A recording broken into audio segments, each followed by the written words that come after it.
JB? Yes, I'm here and ready. Okay. Well, good morning, everybody. As Shannon said, if you will utilize the chat box to sign in with your name and your affiliation, please do that while we're having this training. Also, if you are looking for DCR Nutrient Management Plan Writer credits, make sure you use your certification number on that. Welcome to our grazing plan development training this morning. I'm going to go ahead and introduce our speaker, JB Daniel, and he has served as the Forage and Grassland Agronomist for NRCS in Virginia since 2008, October 2008. He is the lead technical contact for NRCS in Virginia on agronomic aspects of conservation on grasslands, including forage establishment, grazing management, grassland weed and brush control, and habitat conservation. JB excels at developing partnerships with agencies, non-government organizations, producer organizations, and farmers for using forage and grazing demonstrations along with hands-on teaching methods to emphasize how intentional management of grassland systems improves soil health and enhances system productivity. So I'm going to turn it over to JB. Thank you. All right. Thank you, Corey, and good morning, everyone. We're going to go ahead and get started with this training. I know we put this together. I've taught this several times in person in years past, but this gives us an opportunity to convert it all to a format that can be recorded like we're doing today and viewed back by others who want this training when they begin as new employees or just a refresher. So let's get started.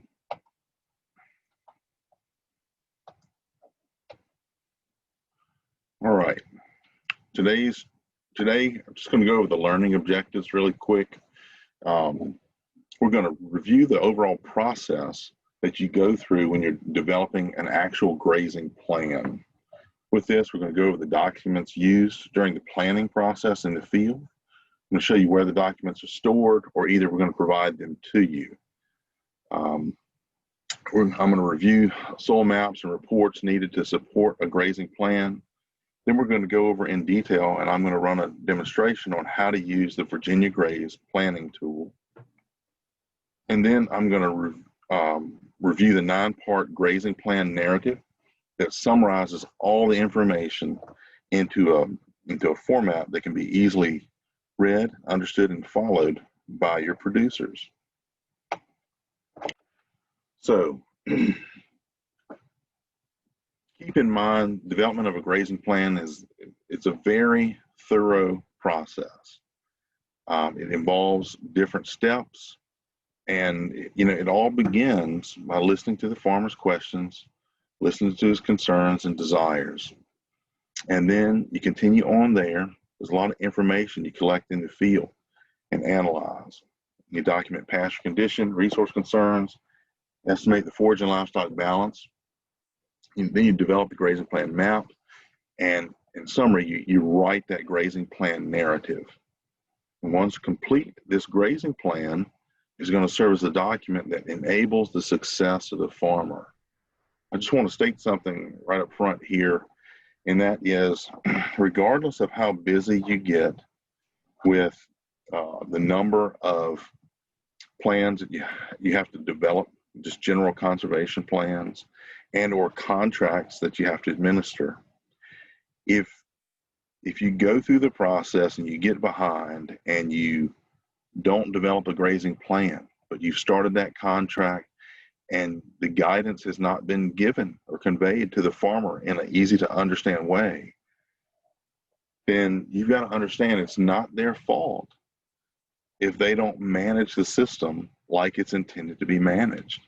That responsibility falls on you, the planner. If they're your client, you need to develop this plan and give them that information, because otherwise they don't really know exactly what to do. And if it fails, there's no way to hold them accountable without having this plan in place. So just say that up front. So it's very important that you understand this process we're going to go through today, and I think it'll be a good training. So these are the documents for use when you're doing this. The Virginia Grays planning sheet. Now, I'll say this.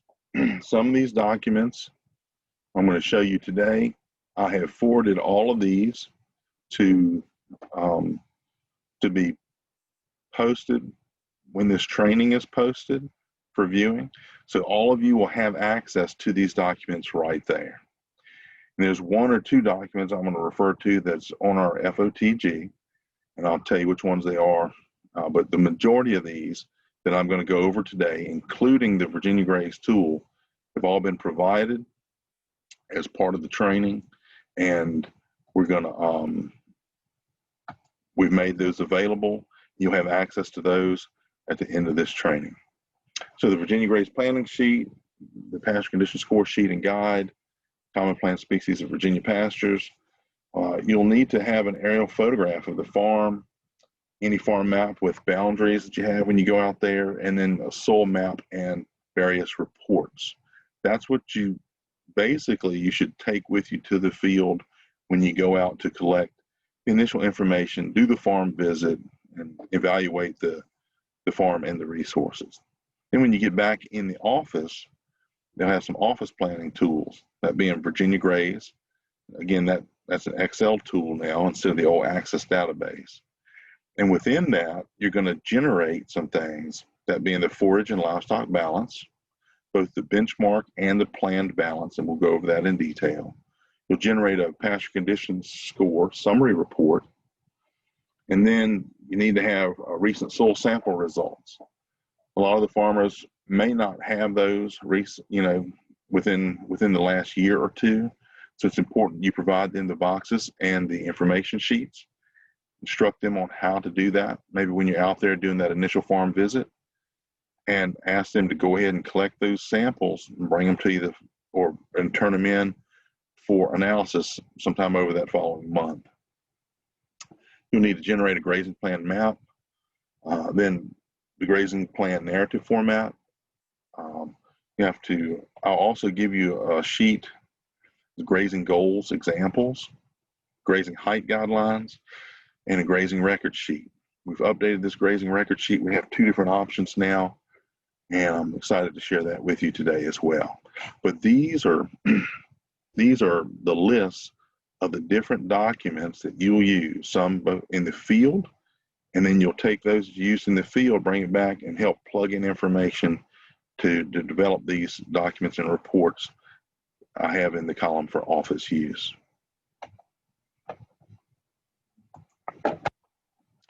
All right, so getting started. The first step of this is meeting with the farmer to conduct that interview and the field assessment.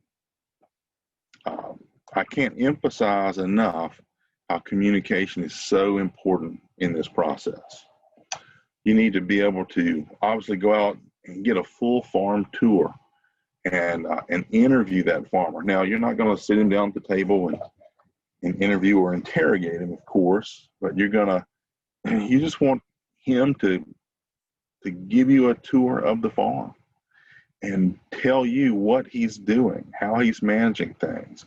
You're going to ask him a few questions, but I encourage you, once you get him started talking and he's sharing with you, just let him go. Do a whole lot of listening and not a lot of interrupting, and you'll get a whole lot more information out of it. So definitely be patient, ask good questions, and so forth. In the course of this process, it may be, towards the end of your farm tour, you need to make sure and ask the question, what do you see as your biggest challenge? Pose that to that farmer and have them think about it and try and put it in words back to you. That may really help you formulate the goals as you wrap up this plan. During this field visit, while they're showing you around, you need to be able to assess the entire system, the soils, the water, the forages, the livestock, all the natural resources in that farm operation you need to be able to assess. Now, if the farmer doesn't have the time to spend with you to get through all the assessment, that's fine. Don't rush him. Let him, give you the tour at his own pace, but then plan time, either if he's going about his day, for you to stay there that day and go through the detailed process of assessing the system, or have another day pretty quick scheduled to come back and do the full assessment. You need to document your site visit in collecting all this information. We've got this worksheet called the Virginia Graze Planning Sheet that helps you document the field, forage, and herd information. You can see a clip of this here on the right side of the screen. Again, I've provided this document. It's going to be available to you right after this session. You can download that and keep that updated copy of this document there. It's critical that you discuss these questions that are on this sheet with the farmer. And it's just basic information. How many cows do you have? When's your calving season? What's your average weight of calves at weaning? Also some pasture management, some hay type of questions, fertilization questions. This really gives you a lot of the base information that you're going to take back to the office and be able to plug into the Virginia Graze planning tool. And near the end of your site visit with the farmer, you need to talk to them specifically, and you need to try and write down some very simple goals of what the farmer is really looking for out of this conservation project, and specifically out of the grazing plan.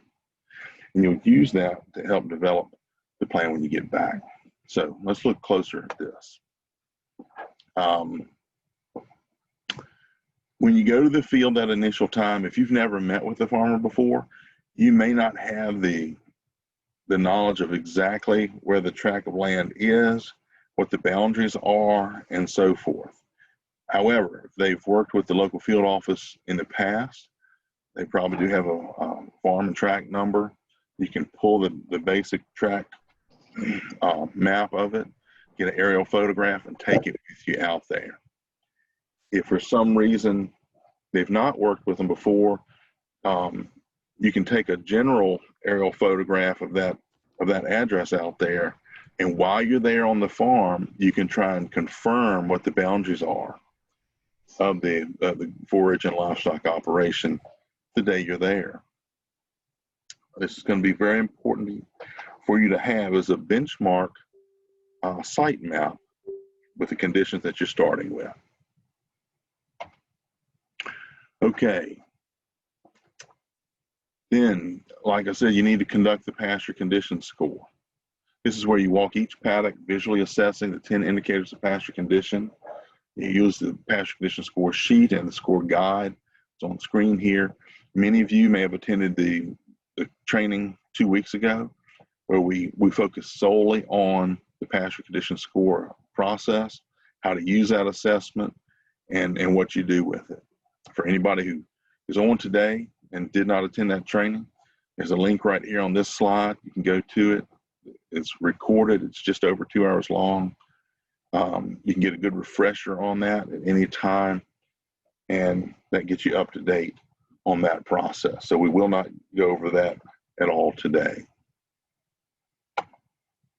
And while you're out there conducting the pasture condition score, you're walking through each paddock. So you're looking for the resource concerns on the ground, and you're going to list them in your notes. You probably take a few photos of them while you're out there. I tell you, your notes go a long ways, but having some benchmark photographs, recording what you're seeing out there as far as the actual resource concerns on the ground when you just are invited to start working with this farmer, they're extremely valuable to have. Because after you work with them, you develop a plan, they implement it, and they're managing well for a few years, you can take some after photos, and it'll be a great story to tell in many cases. Again, list those resource concerns as they're stated there, as many as you find out there, and note those locations on your map so that when you get back and you're putting together your actual conservation plan map, you can do that on the computer. After you've collected all of this information, you may want to review it with the farmer if they weren't there with you the entire time. after you summarize it, review it with the farmer, then briefly itemize some of the resource concerns the farmer actually wants to fix, because you may have documented some resource concerns while you're in the field. However, farmer may not want to address each and every single one of them to the highest level. So just get kind of verbal confirmation that you and the farmer are on the same page as far as what resource concerns you're seeing, how that matches up with his goals, and get that before you go back to actually put together this plan. All right.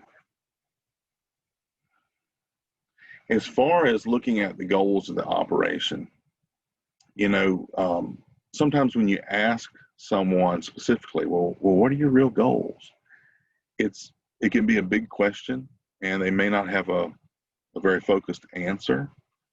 So it's often good if you take out I have a grazing plan goals sheet that I've provided, and it has bulleted points of different goals and objectives, and beneath them are kind of sub goals that you would try to implement in a plan to achieve that goal. And with it, I note the conservation practices and some of the actions that are needed to achieve those goals. I give that to you as an example.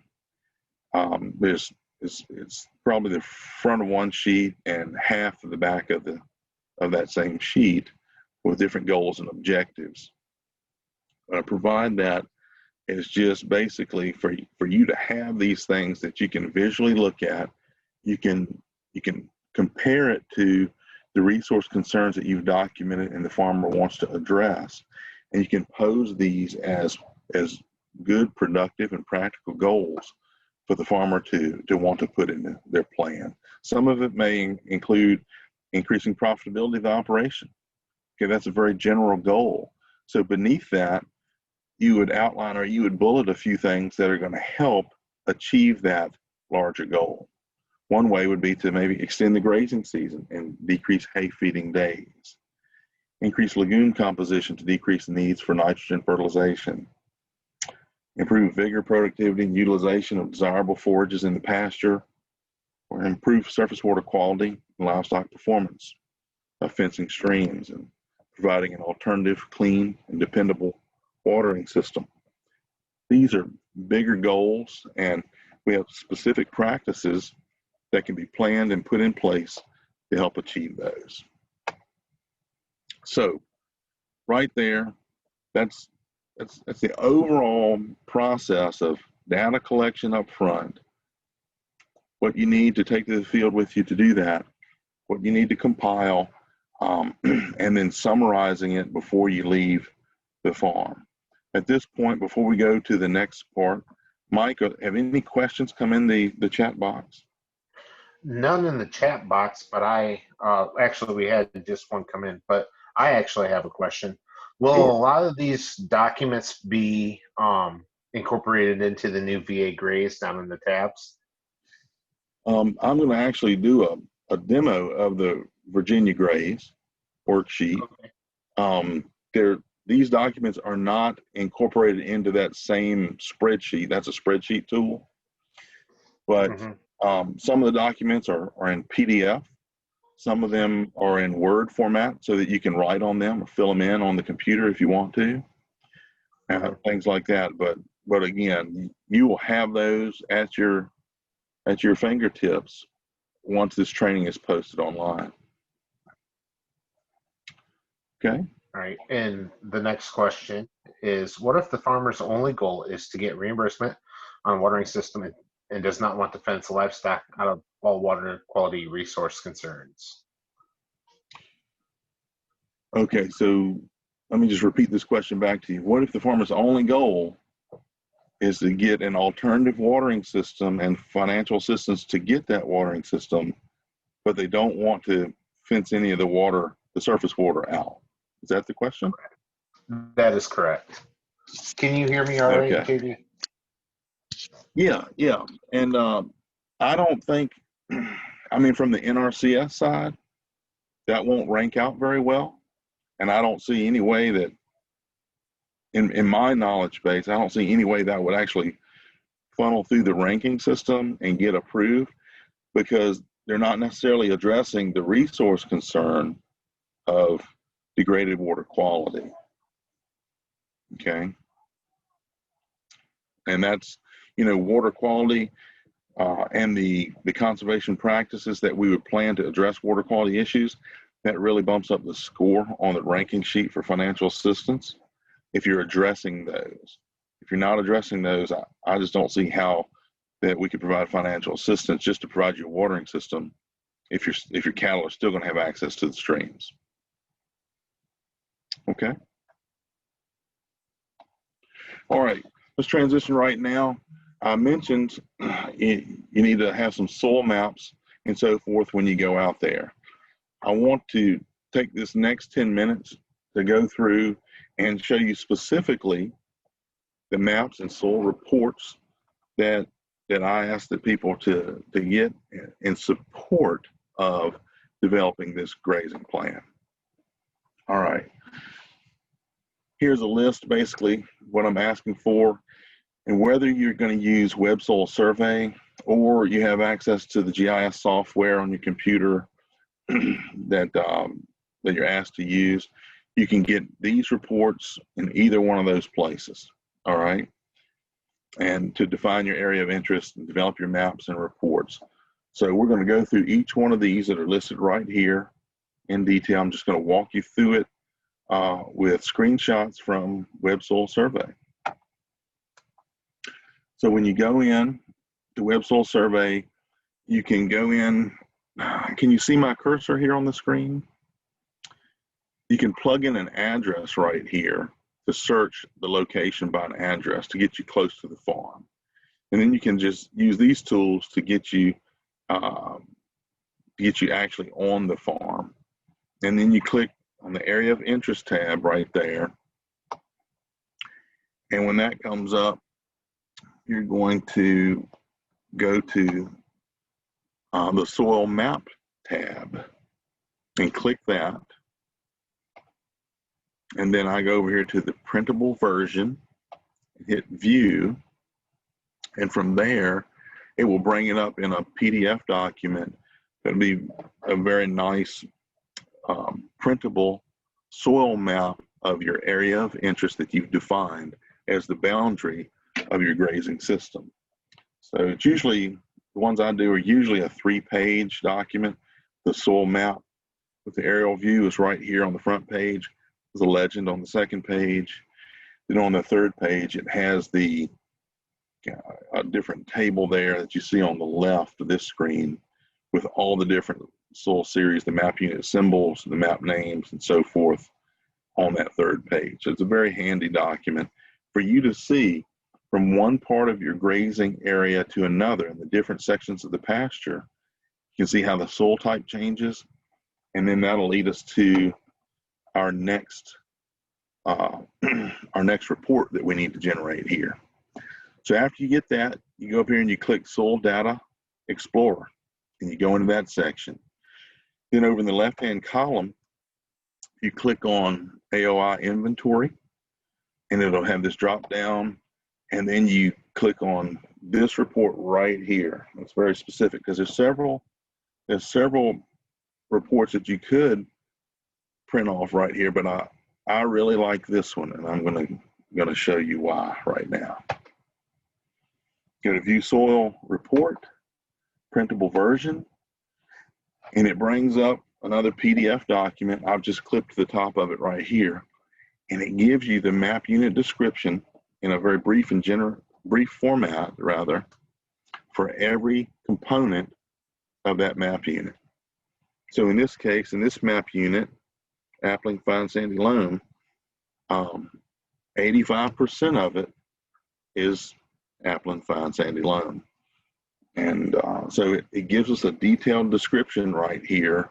I'm sorry, not a detail, but a brief description of some of the major components of that soil that have a direct impact on adaptability of forage species and productivity of those forages. So let's go through this in detail. The first thing I look at in this brief description is the depth to a root restrictive layer. This affects overall root growth, moisture, and nutrient availability back to that crop or to those forages. So right here you can see depth to a root restrictive layer in this particular soil is greater than 60 inches. So there's no true limitations as far as depth. In some cases it will be much shallower if it's shallow to bedrock or something like that. And that would be a limitation for the productivity potential of the soil, but not in this case. The next thing I look at is drainage class. This soil is naturally well drained, so it does not cause negative impacts to the plants due to waterlogged soils. And drainage classes really helps us avoid certain plants due to adaptability issues. But on a well-drained soil, there's nothing to avoid. That's what we're looking for as an optimum characteristic. Now, available water in the soil. Available water, highlighted right here, to a depth of 60 inches is high. That's great. It means this soil has the potential to hold soil moisture for plant use, for a fairly long while since the last rain. Based on the characteristics of different soils, that can be high, moderate, or low. And in some cases, some very sandy soils in the coastal plain can be very low. And that itself could be another type of limitation to the yield potential of the forage. Also, something else I look at is whether or not there's a zone of water saturation. You can see right here in this soil, there's no zone of water saturation within 72 inches. All right, that's good. Now, in some soils, often at least a small component of the soils on almost every farm that I look at, there'll be some soils down on a floodplain by a creek, or maybe bordering a swamp that's in the woods adjacent to it. And in some cases, they'll have a zone of water saturation that'll be, let's say, within 6 inches of the soil surface, starting in November, going through December, January, February, March, and on into April. And then that water saturation, the water table will go down as the season changes, and plants can do well for the main part of the growing season. But it's important to note where these types of soils are, because basically we don't want to plan for livestock to be on those soils over the winter time. Just something else to keep in mind. And then finally here in this description down near the bottom is a land capability classification. This one is a 2E. As you know, the capability class is basically a numerical factor that helps generalize soil limitations. A 1 is the most highly productive soil. An 8 is very unproductive. It has lots and lots of limitations. So this is a 2. So it's a very productive soil and has an erosion factor that may cause a little bit of a limitation to this soil. But those are the things that I look at very closely in the soils on that soil, on this written brief map unit description. And it's important for you to run this report, print it out, and keep it with the information as you analyze the farm and its potential. Moving on, finally, is we need to do a vegetative productivity report. So in this, you're still in Soil Data Explorer, and you go to Soil Reports tab right there. And over here in the left column, you click on Vegetative Productivity, and it gives you this drop down. And you're going to do non-irrigated yields by map unit component is the one you select. When you do, this box comes up and you get to pick the crop that you want to have the rating run on. You can pick one or more of these, and it'll format it for you in a table. So here you can see I picked the grass legume hay option, I really like this one because it represents it in tons per acre of dry matter forage. And that's something that everybody easily understands. Some people also want to select this pasture as far as animal unit months. And keep in mind, one animal unit month means it will provide basically 790 pounds of forage dry matter, okay? So you'll have a rating there. So let's continue on here. That one's a little harder for people to understand. What I do is click Printable version, and I view the document, and it generates this really nice report by each soil that is found there in your area of interest, and it gives you these columns or ratings for land capability class, and then the rating of yield by tons per acre for grass and legume hay, if that's what was planted on it. And then in the right-hand column, since I checked it over here, it has the animal unit month rating per acre for those same soils coming across. Again, the one that's easiest for most people to relate to is this grass, legume, hay in tons per acre right there. And you can see as you go from down the different rows of this chart, you know, here's this Cecil clay loam, severely eroded hilly phase. You know, 6E, that's less than 2 tons per acre right there. Whereas you get up here to the Appling fine sandy loam, that's 3.5 tons per acre yield productivity. Now these yields are assuming that you're going to provide the general fertilization needed to raise the forage or grow the forage crop. And so it's assuming pretty good management, not the top management, but good management. And I will say, from my experience, Let me ask you questions, or did you want to do it? All right.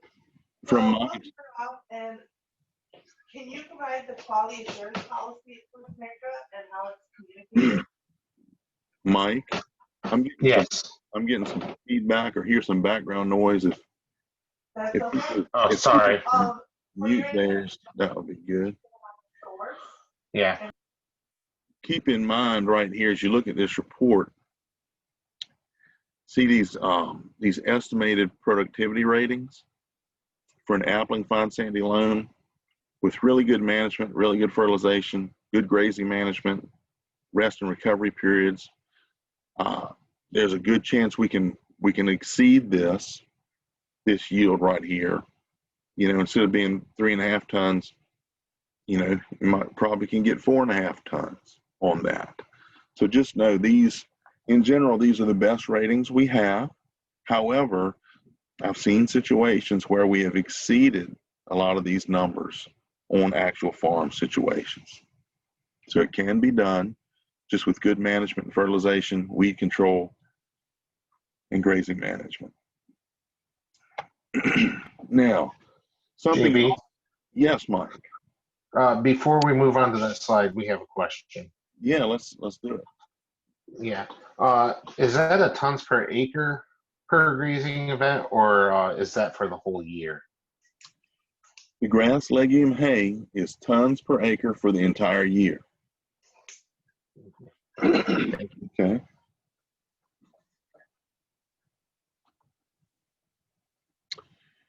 So there's another type of map, a map rather, that I like to generate, and I like to have a topo map. So I'll go over here to go back to the soil map tab, and then I'll click on legend right here. And when the legend box pops up, I'll scroll down to the bottom and I'll check that topographic map feature, and I'll view that, print the version, view it, and it brings up that area of interest. And instead of being map view, it's a topo view. Many of you probably knew how to do this, but especially on pastures in, I guess, the Piedmont and the Valley and Southwest Virginia, it's really good for me to have one of these just to emphasize the amount of topography that's on the farm that we're planning, and to consider what some of the aspects are of these hillsides, whether it's the northeast aspect, whether it's the southwest aspect, and exactly how steep it really is. And I just take that into consideration. Now, the final map that I produce is just a general working map for field use, for me to mark on, make notes on, and things like that. So I go back over here to the area of interest tab, and I'll clear that area of interest because I don't want those blue hashed lines on the map. Once I clear it, I'll hit print screen. Then I'll go down here at the bottom and I'll open the paint app. Okay, and I'll post it in paint, and I'll clip it to the boundary that I want. I'll open Word. Oh, this is clipping it in paint. I'm sorry. So I put it in paint right here, and then I can go right here into the home menu, and I can select a square right there and clip it and print it in a Word document. Then I can expand it and fit the entire document to the sheet of paper to make that area of interest as large as I can get on that sheet of paper. And again, this is just for my purposes, going out to the farm. I want a working map that doesn't necessarily have all the soils lines on it, that doesn't have all the topo lines on it, but this is one that I can make notes, I can mark on, I can draw on, I can confirm the boundaries. You know, when I go down in these woods to find that boundary fence, the other side of the creek, I can confirm where that actual boundary is that we're starting from. I can mark, yeah, we've got some head cuts up here, some gullies at the top of these drainages that we need to address. Got a really steep slope right here. It's not good for pasture. So that might be something we put in shrubs and grasses and just isolate for wildlife purposes. Where does the water start and flow most of the year in some of these? Sometimes it's not down, or it's down here. Sometimes it's down in the woods. It's not, there's no flowing water here. This is just a drainage. So all of these things I want to mark on my map while I'm out there in the field to collect as much information as I can so that I don't have to go back multiple times in the process. So in the best case, you should acquire and study this information before you go out to the farm. If you've worked with this farmer before on other projects, maybe on their cropland side, then you would have access and you'd know what the boundaries are, what fields and so forth that they manage their livestock on. You know, worst case, after you do your initial farm visit, you can update and fine tune the benchmark planning map based on the information you've collected in the field. You can also, obviously, like I said, you have this, you've got locations of all the resource concerns that you've documented, and now it's really time to start analyzing your information and plugging it into the Virginia Graze planning tool. So based on the soil map and the different reports that I'm suggesting you print out and you have for documentation purposes, to give you more information about the soils under the pasture acres, are there any questions at this point on where you go to generate those maps or how you do it?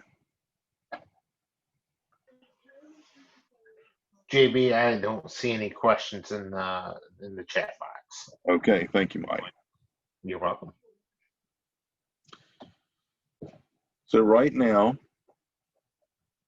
we're going to use the Virginia Graze tool to model an existing pasture system, okay?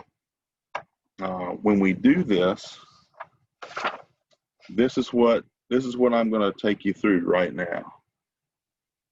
We're going to do the look at the different tabs in there.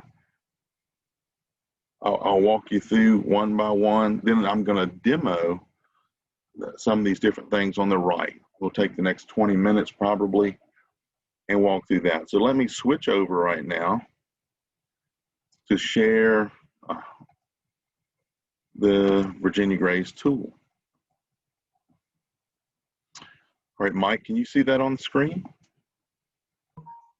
Yes, JB, I can. Also, a question came in. Sure. Is there a document for common plants? I believe you answered this earlier, but I'm not sure.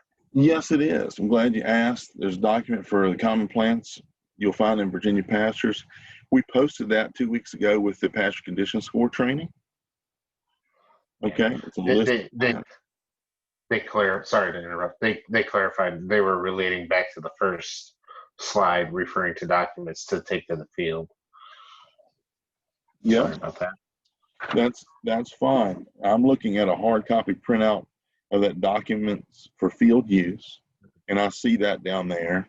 The common plant species in Virginia pastures is the document we referred to. And yes, I actually went over that in great detail 2 weeks ago at the PCS training. So that document is posted already with that training,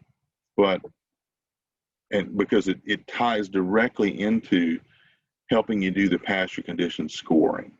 So it can be accessed right there. Okay. So now let's take a look at this forage livestock balance sheet in the Virginia Graze tool. When you first open this tool up, this is the sheet you're going to see. I filled in the basic information right here at the top, just the farmer's information, the date you're doing this, the county, the scenario. Basically, we do a benchmark plan scenario. That's, the benchmark conditions that you go out when you're evaluating the farm from your first visit before any conservation is planned or implemented. This is kind of your baseline of what's out there, what it looks like, and what's the forage and livestock balance at that time. Over here is a place where you put your name and your region of the state, because the growth curves that I'm going to show you in just a minute for the different plant species, they're slightly different in the different regions of the state due to the length of the growing season and so forth. So right now I'm doing this example in the Piedmont, but we have the Blue Ridge Mountains, the Coastal Plains, Mountain Plateau out in far southwest Virginia.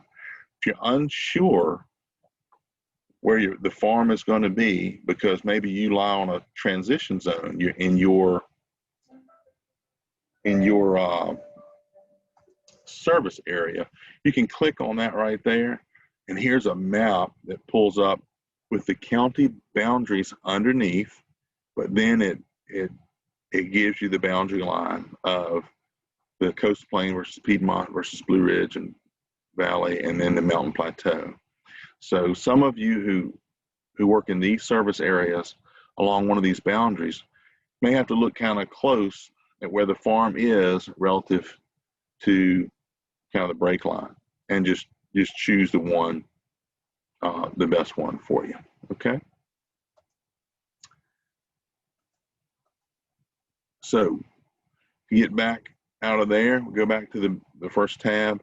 Once you enter in that basic farmer information, you plug in the region that you're working in. Instead of going down here and filling this out, the next step is to go over here to the PCS tab in the bottom left. This is where you enter in the information that you collected in the field when you did the pasture condition score assessment. I'm just going to enter one right here just to show you.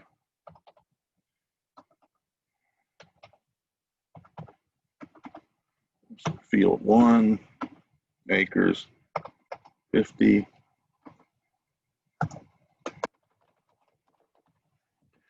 Now, for each of these indicators, as I said last week, we've updated this, and now the 10 different indicators are in the same order that are on the revised pasture condition score sheet. That helps you. But you go, you know, whatever you scored it as in the field, you plug that in. Now you can click right here. I'm on desirable plants. If you're unsure what a 3 is, you just click this box right here, and it gives you the short description of that 1 through 5 score for you, okay? And percent legume right there. 1, 2.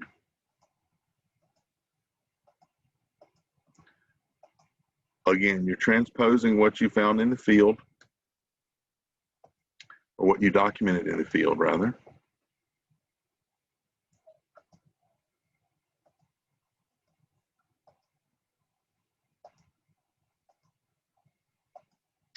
Now, this compaction and regeneration score, regenerative features score, rather, you have to come over here in this section and answer these 4 questions.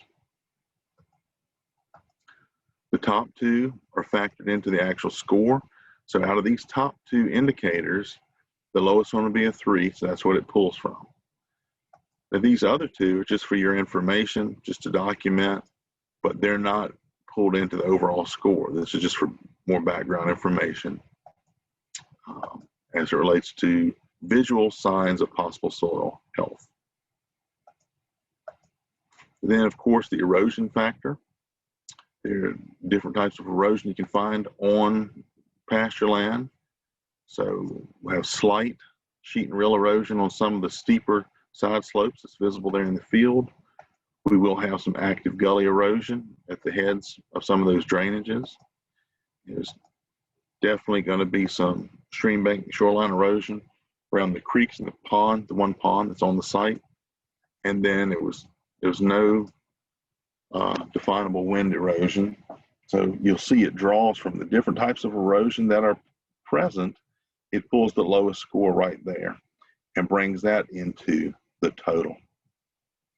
Now, when you're out there and you're doing the pasture condition score, in many cases, one section of the large pasture in the benchmark condition may be very similar and score very similar to another section.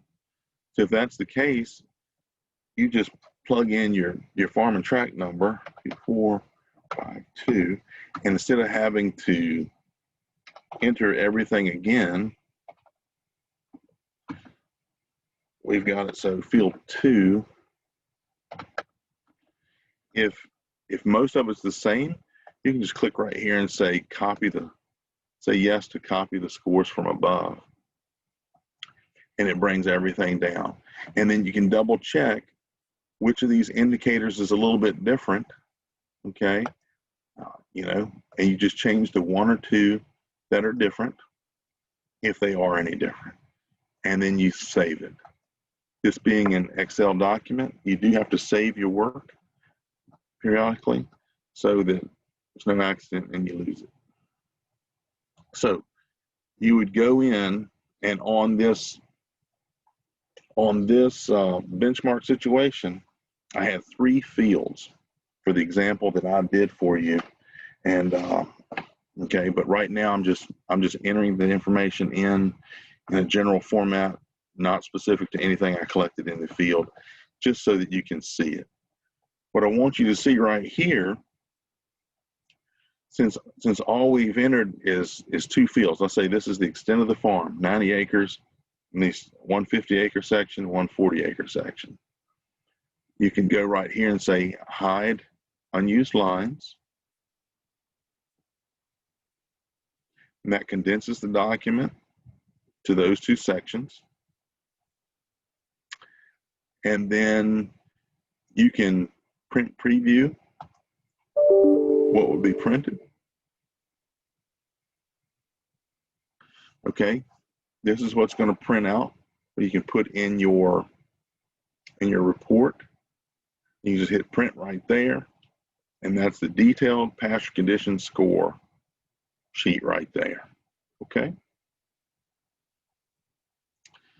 Now, if you, let's say there are lots of different fields. You can print out the detailed version, or you can just go to Print Preview PCS Summary.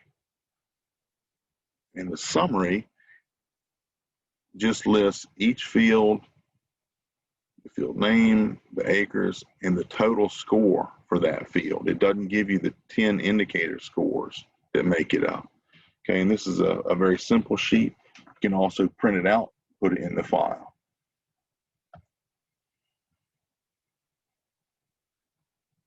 And that is pretty much all there is as it relates to entering the pasture condition score and printing those summaries. Those summaries do need to be included in your final grazing plan, just as supporting data.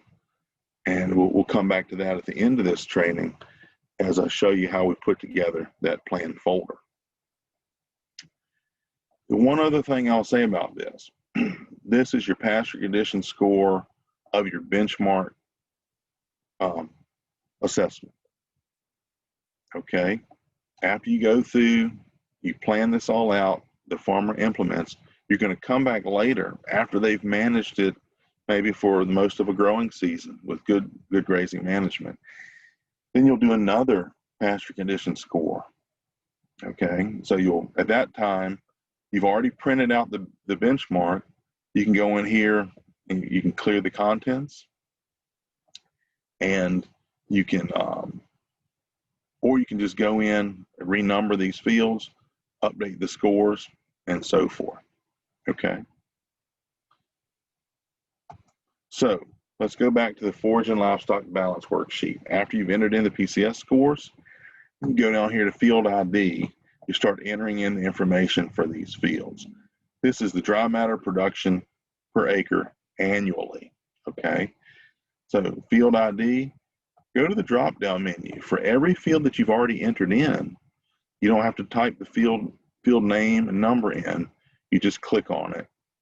And then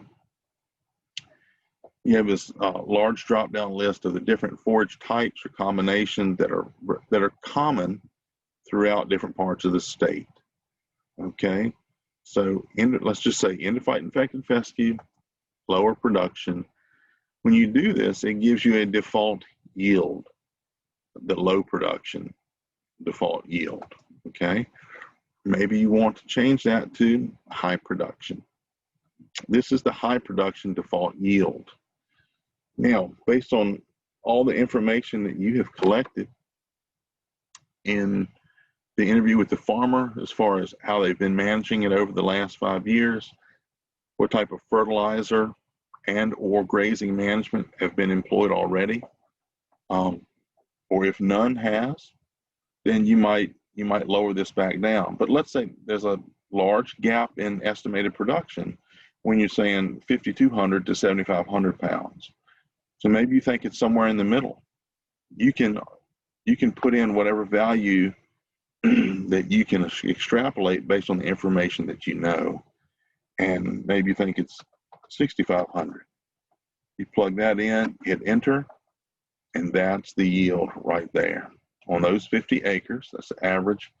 Now, as far as percent utilization, this factor is based on the level of grazing intensity or grazing management. Are the cattle left there, continuously? Is it continuously grazed? Are they rotated every 15 to 21 days, every 5 to 14, or every 1 to 4? In a lot of our benchmark situations, cattle are continuously grazed. So you put that, you click that, it automatically fills in this 35% utilization value.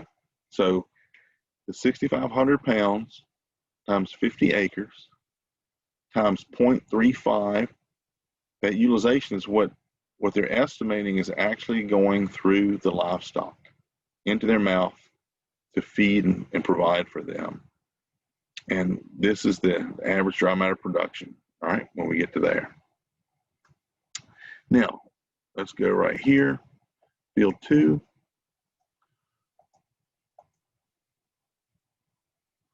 This one has not been fertilized, it's not been in production as long, and they really haven't got any good desirable species started. So we're going to leave the yield lower in this one. Again, it is continuously grazed. There's a fence and a gate between these two fields, but the gate always stays open. And so that's that.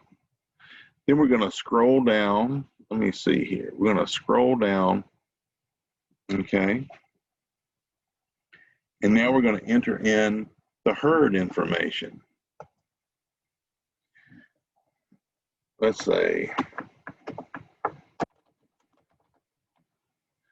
cow-calf. The calving season, let's say it's going to be spring. Animal by type and class, okay? Most of the farms we do are cow-calf, they're lactating beef. If you're working for a dairy farm or on a dairy farm situation that's grazing, you can use these. Sometimes there's a grazing herd, and then sometimes there's a dry cow herd, okay, on a grazing farm. And maybe they're just seasonal dairy. We've got one for that. Or maybe you're dealing with sheep or goats, horses, or bulls. And these are all mature breeding animals, right? So in this example or demonstration, we're going to do the cow-calf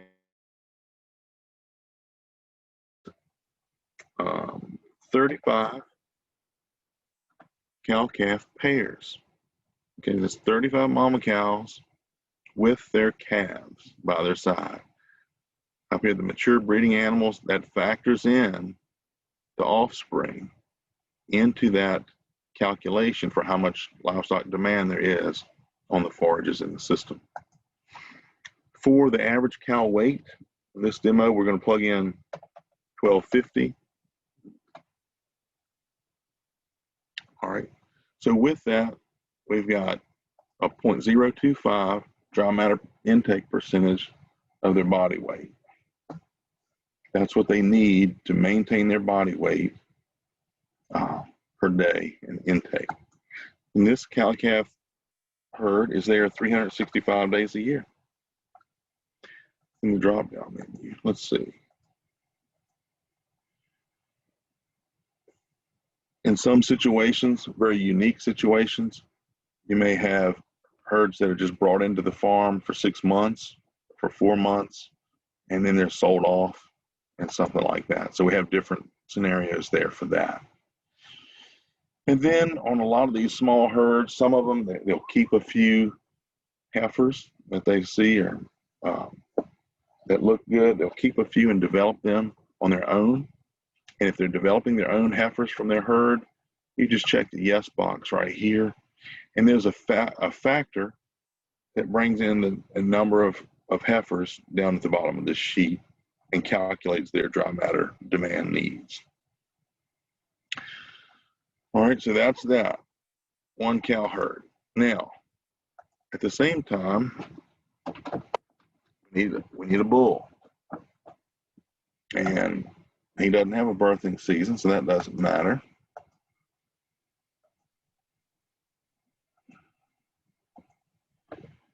And if one bull with this herd, so it'll be about 1,800 pounds. You can see he only needs about 2% of his body weight to maintain his weight as a mature bull who's not growing anymore. He too, in this situation, he's going to be there 365 days a year with the herd, and it's not applicable there. All right, well, if the bull is in with the cows all year long, it's not feasible that these cows would all calf in the spring. They're going to be spread out. Some's going to be spring, some fall, some summer, some dead of winter. So realistically, what we should do is model a second herd here let's call it fall.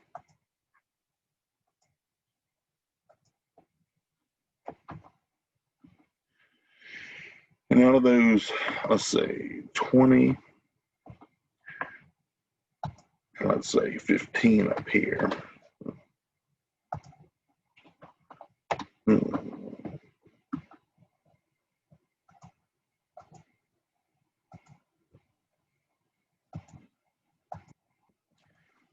Okay.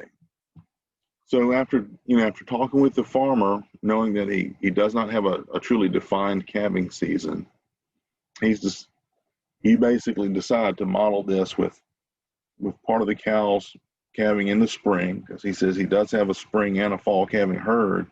They're all mixed together, but more of them calf in the fall, less of them calf in the spring naturally.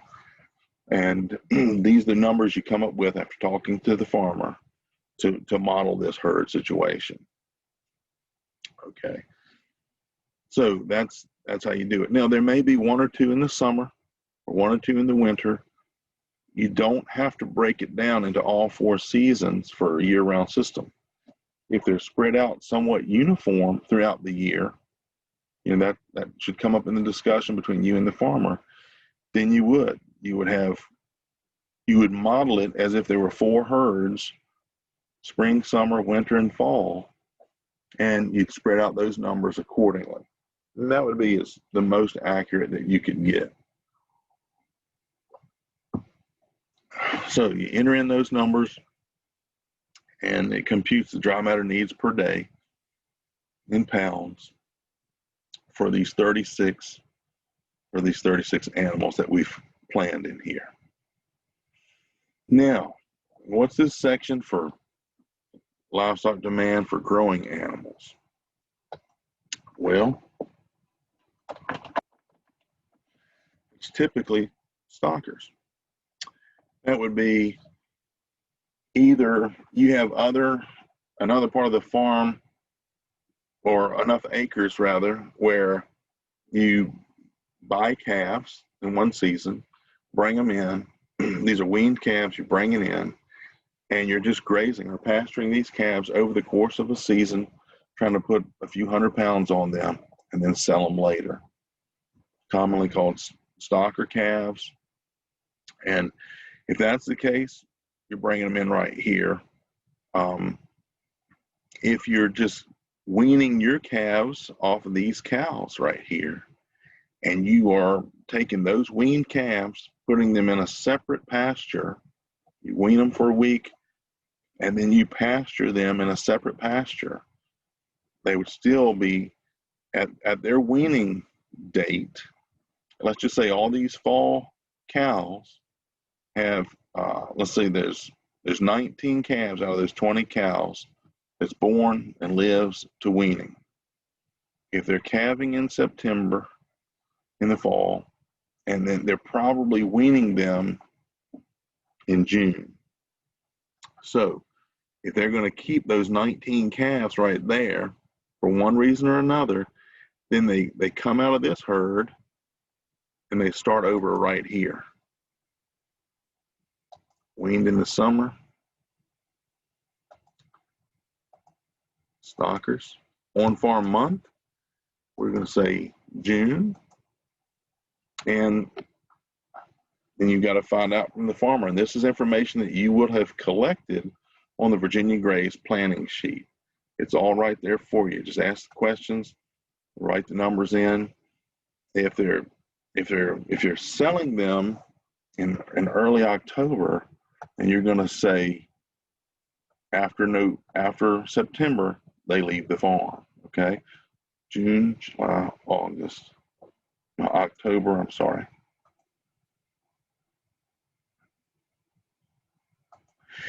Yeah, if they come on the farm in June, okay, they're on the farm 30 days in July, 60 days August, 90 days September.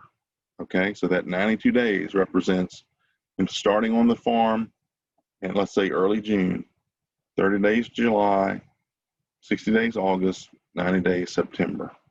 So that's where that comes from. And then the beginning weight, which will be even with the weaning weight where you brought them in at from up above. You find this out from the farmer. Let's just say 500 pounds. These, let's say 625 pounds. Animal numbers 19. The average daily intake needed as a percent of body weight for these growing stockers is 3% of their body weight. Now, in the Virginia Graze update, we were able to use these numbers right here, and behind the scenes in the calculation, it's aggregating and compounding the weights and the daily needs every month. So July, August, September, and calculating that and adding to it. That's an improvement over the estimate we had from before. So it takes the dry matter needs of your mature breeding herd and the unweaned calves that are on those cows, along with the bulls, and it takes the dry matter needs of your, if there's a stocker herd there, and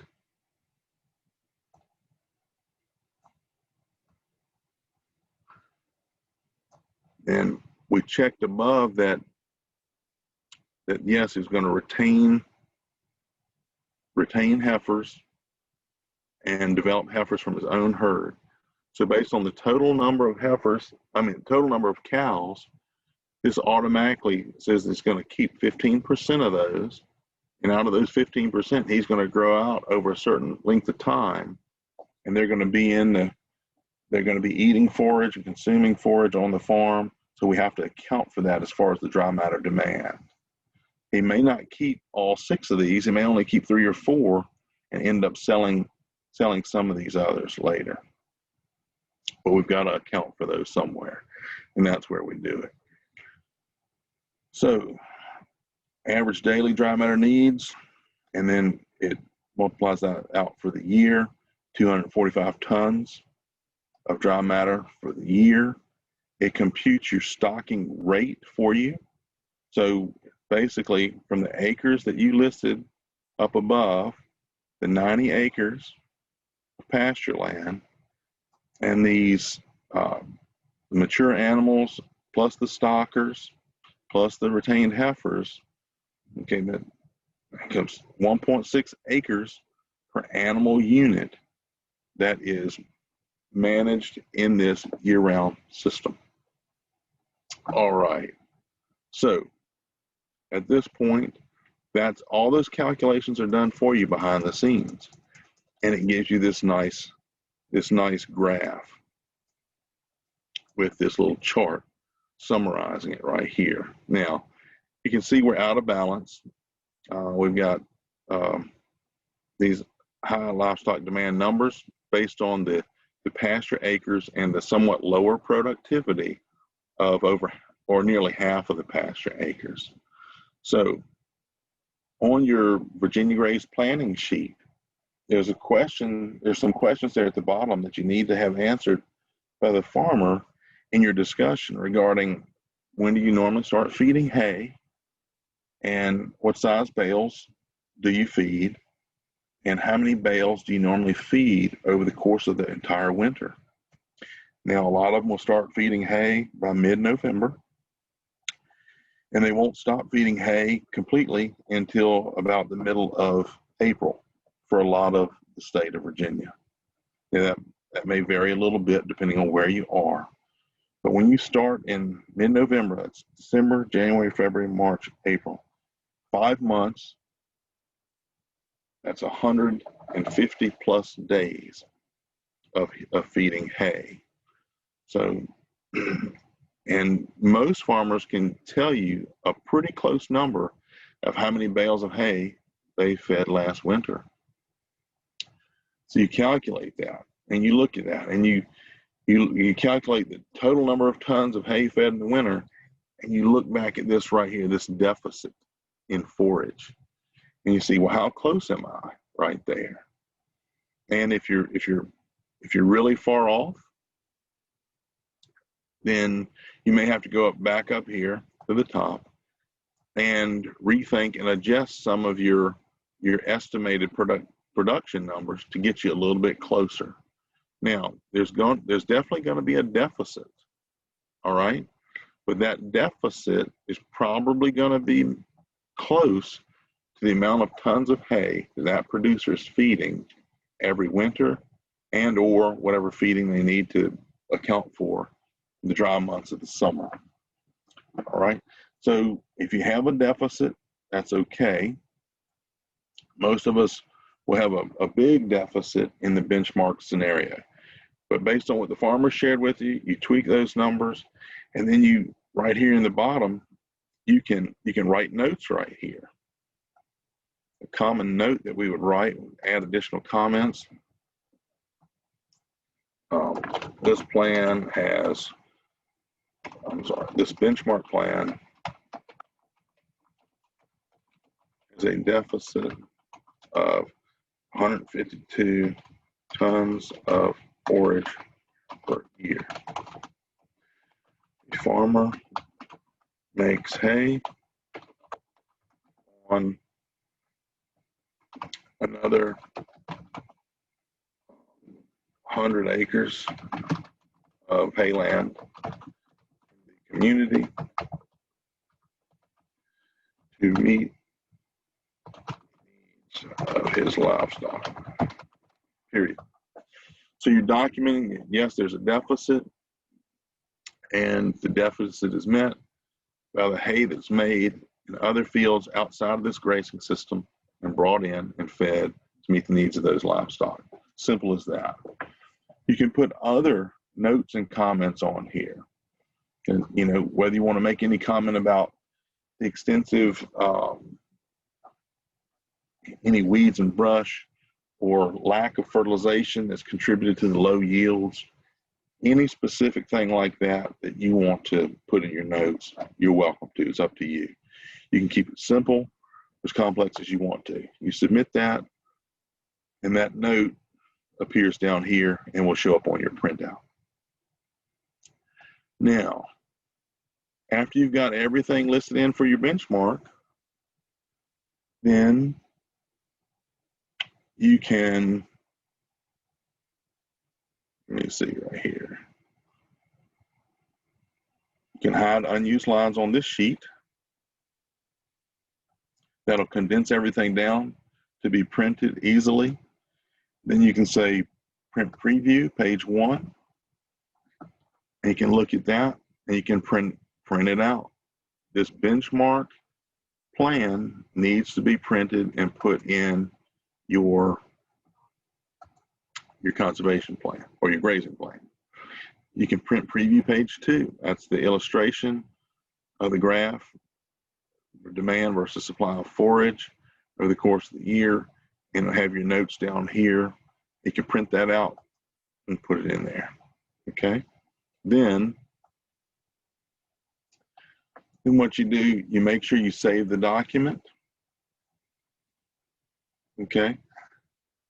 From there, what I do is I go up here and hit File, Save As. Before I do that, benchmark plan. It's good to write out a more detailed scenario of what is included in this benchmark plan. Because if you sit this down for a few months, because the farmer says he might not want to do it, or you start it this year, it doesn't get approved and or funded, the farmer doesn't go through with it, and you pick it up next year, it's good to have some basic information right here just to refresh exactly the details of this benchmark. Let's say 35 cow-calf pairs.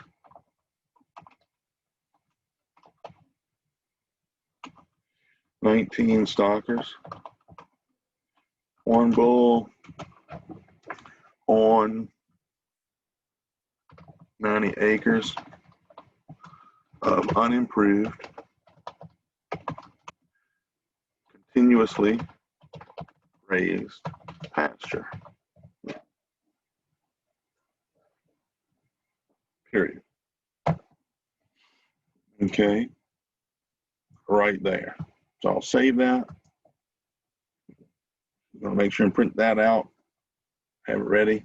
Now, from here, I'll take this base information and I wanna create a new document carrying this forward. So I'll just say File, Save As.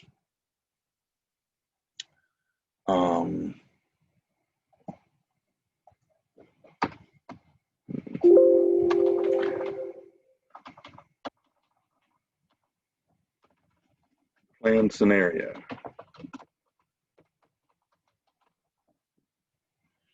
I'll hit save. So this is the, go in here. I've resaved this, made a new document.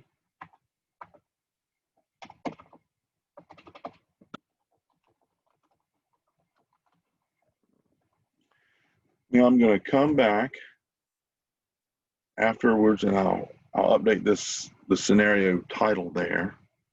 But as you plan, as you plan with the farmer what improvements they want to make, hopefully that will be weed and brush control to get rid of the invasives, maybe some pasture renovation, which that will involve liming, fertilizing, and renovating pastures with desirable forage species to get them up and producing above average, combined with developing a grazing system because they're going to exclude water features, and on an alternative watering system, put in a paddock system on this 90 acres. And what you'll do, let me see right here.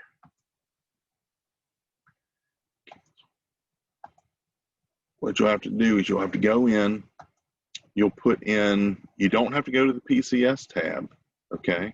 Because you're planning this. PCS is you're always evaluating something that's existing in the field. You don't have to do that. You will, so you go in, you'll change this one, and it will be, let's see, it'll be field 1, but field 1, however you break this up, now field 1 may only be 10 acres of the 90, right? Maybe you've got 9 or 10 paddocks and this field happens to be 10 acres.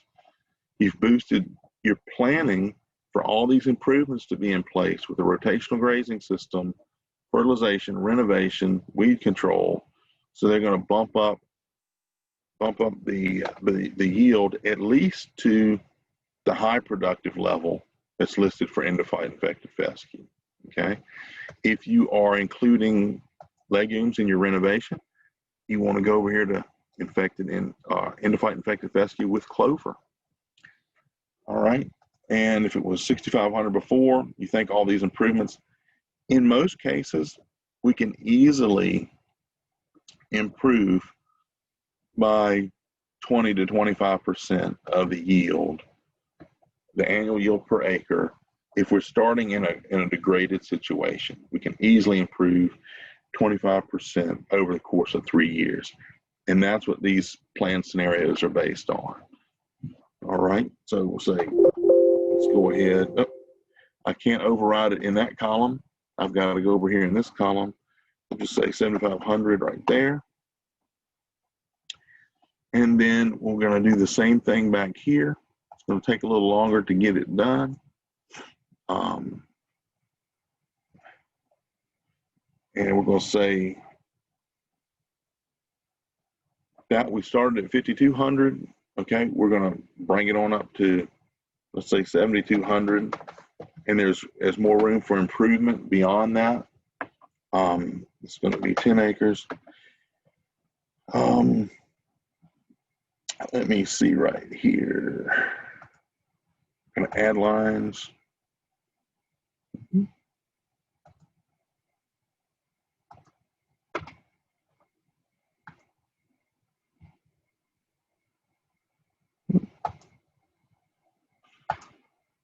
See, I took those lines out. Let me figure out how to add those back in. Come on.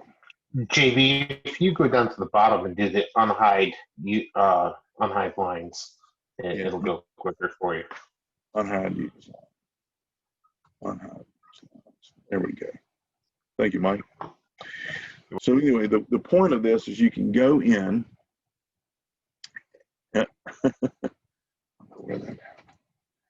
You can go in and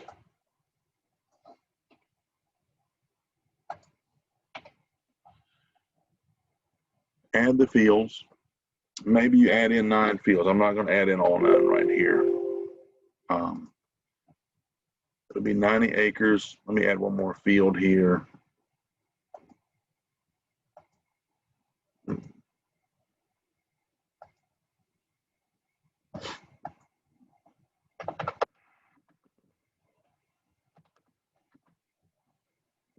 Now, when we add these improvements, we're no longer going to be continuously grazing these, right? So our grazing situation is probably going to be 5 to 7 days. So it would fall into this category right here. We're going to change the utilization on all of those. And I'm very comfortable with, even if I had a 5-day rotation between paddocks, I'm very comfortable with that being 60% right there. Okay. In actuality, this one big field is going to be broken down into multiple other fields for your planned scenario. And let me see, mature breeding animals. Let's say we didn't change the stocking rate at all. How does this look now? Wow. Just by bringing those fields into good production with fertilization, grazing management, weed control, pasture renovation, increasing the utilization of the forages that are available in the pasture specifically through grazing management, then it tremendously increases the amount of forages available and greatly decreases the deficit. This deficit number, when we're planning these systems, we want to keep this deficit number to within 30% or less of the annual forage needed to meet the needs of the herd. Okay? And if a farm is truly a grazing operation, if it's not a feed operation, then we should be able to help work them through the conservation practices to boost production and overall performance of the system. Maybe modify the stocking rate a little bit if we need to get them down to within 30% of the total forage needed. So right now that 22 tons divided by 246, that's only 9% deficit of what we're estimating is the total needs of the herd that we have planned right here, okay? So you would delete these comments, you would add additional comments, what your improvements are. Now, you can do a third scenario, whatever that might be, but this is just how you use the tool. Once you've got that done, you go back here, you update your planned scenario. Still 35 cow-calf pairs, 19 stockers, 1 bull on 90 acres. Let's say with 10 paddocks. Fertilization, weed control, and grazing management, period. Okay, so that gives you a snapshot of what's built into this scenario and what's expected based on what the farmers agreed to implementing his conservation plan and overall management. You save that, you go down and you print out your updated scenario plan to go into the grazing plan folder. So that's the main working page right there, your forage and livestock worksheet. It's where you plug in all the information and it automatically computes your forage and livestock balance for you. Again, you can tweak the numbers on the animal units to propose different scenarios with different stocking rates. If a farmer is just really overstocked, the pastures are in moderate condition, but they're really overstocked, 9 times out of 10, to get the healing that we need on the pastures, they're probably going to have to come down off their stocking rate a little bit. Okay. And if we can get them from, let's say 1.3 up to 2 acres per animal unit, that really goes a long way. It really goes a long way. In this case, after 3 years and the improvements we've got in this system, hopefully they're at these yields. If you don't want to bump them up all the way this far, then you can leave them down at 7,000, you know. And if you have any questions about what to put those yields at, don't hesitate to email me. We'll set up a time, and you can go over the information with me. We can look closer at those brief generated descriptions of the soils, what's the real productivity, and we'll come up with a yield that we think it currently matches the existing conditions. And then I can help you estimate what's possible in the next 3 years under improved management.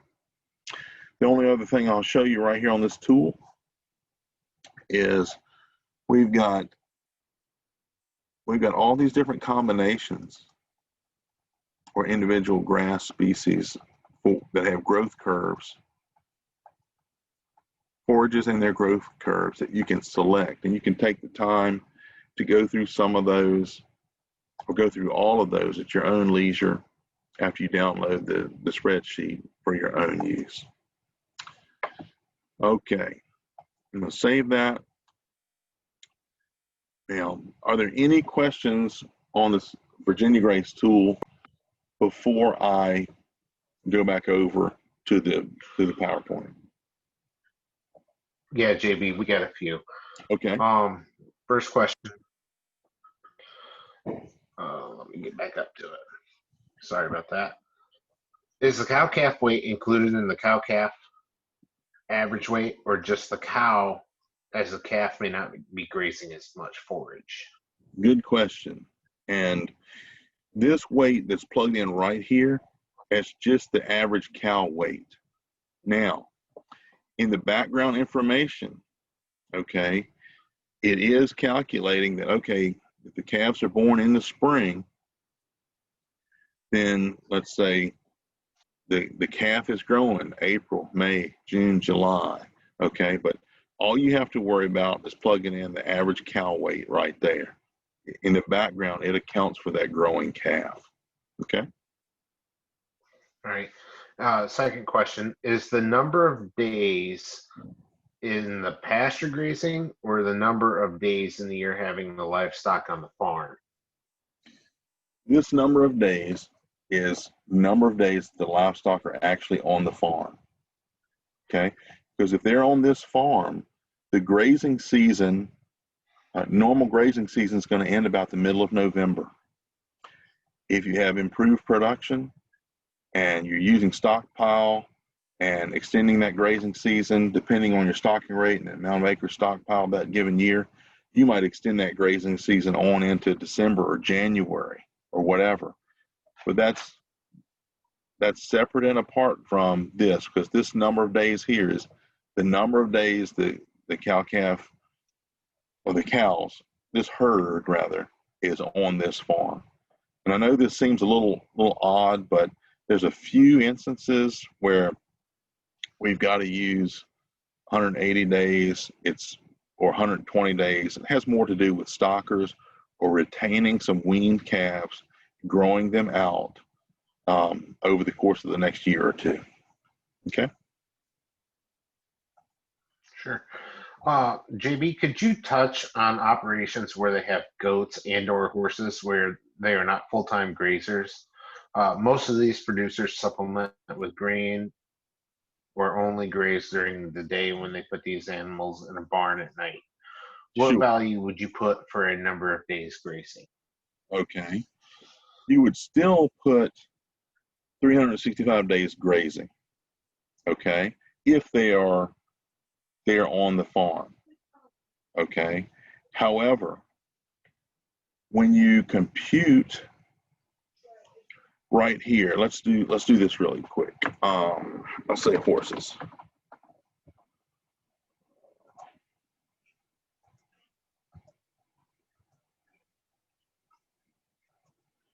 All right. So you got 2 horses. How much does your horse weigh, Mike? Let's say 1,000 pounds. Let's call it an animal unit. All right. Naturally, the normal dry matter intake at percent body weight is going to be 2% of that horse's weight. Okay.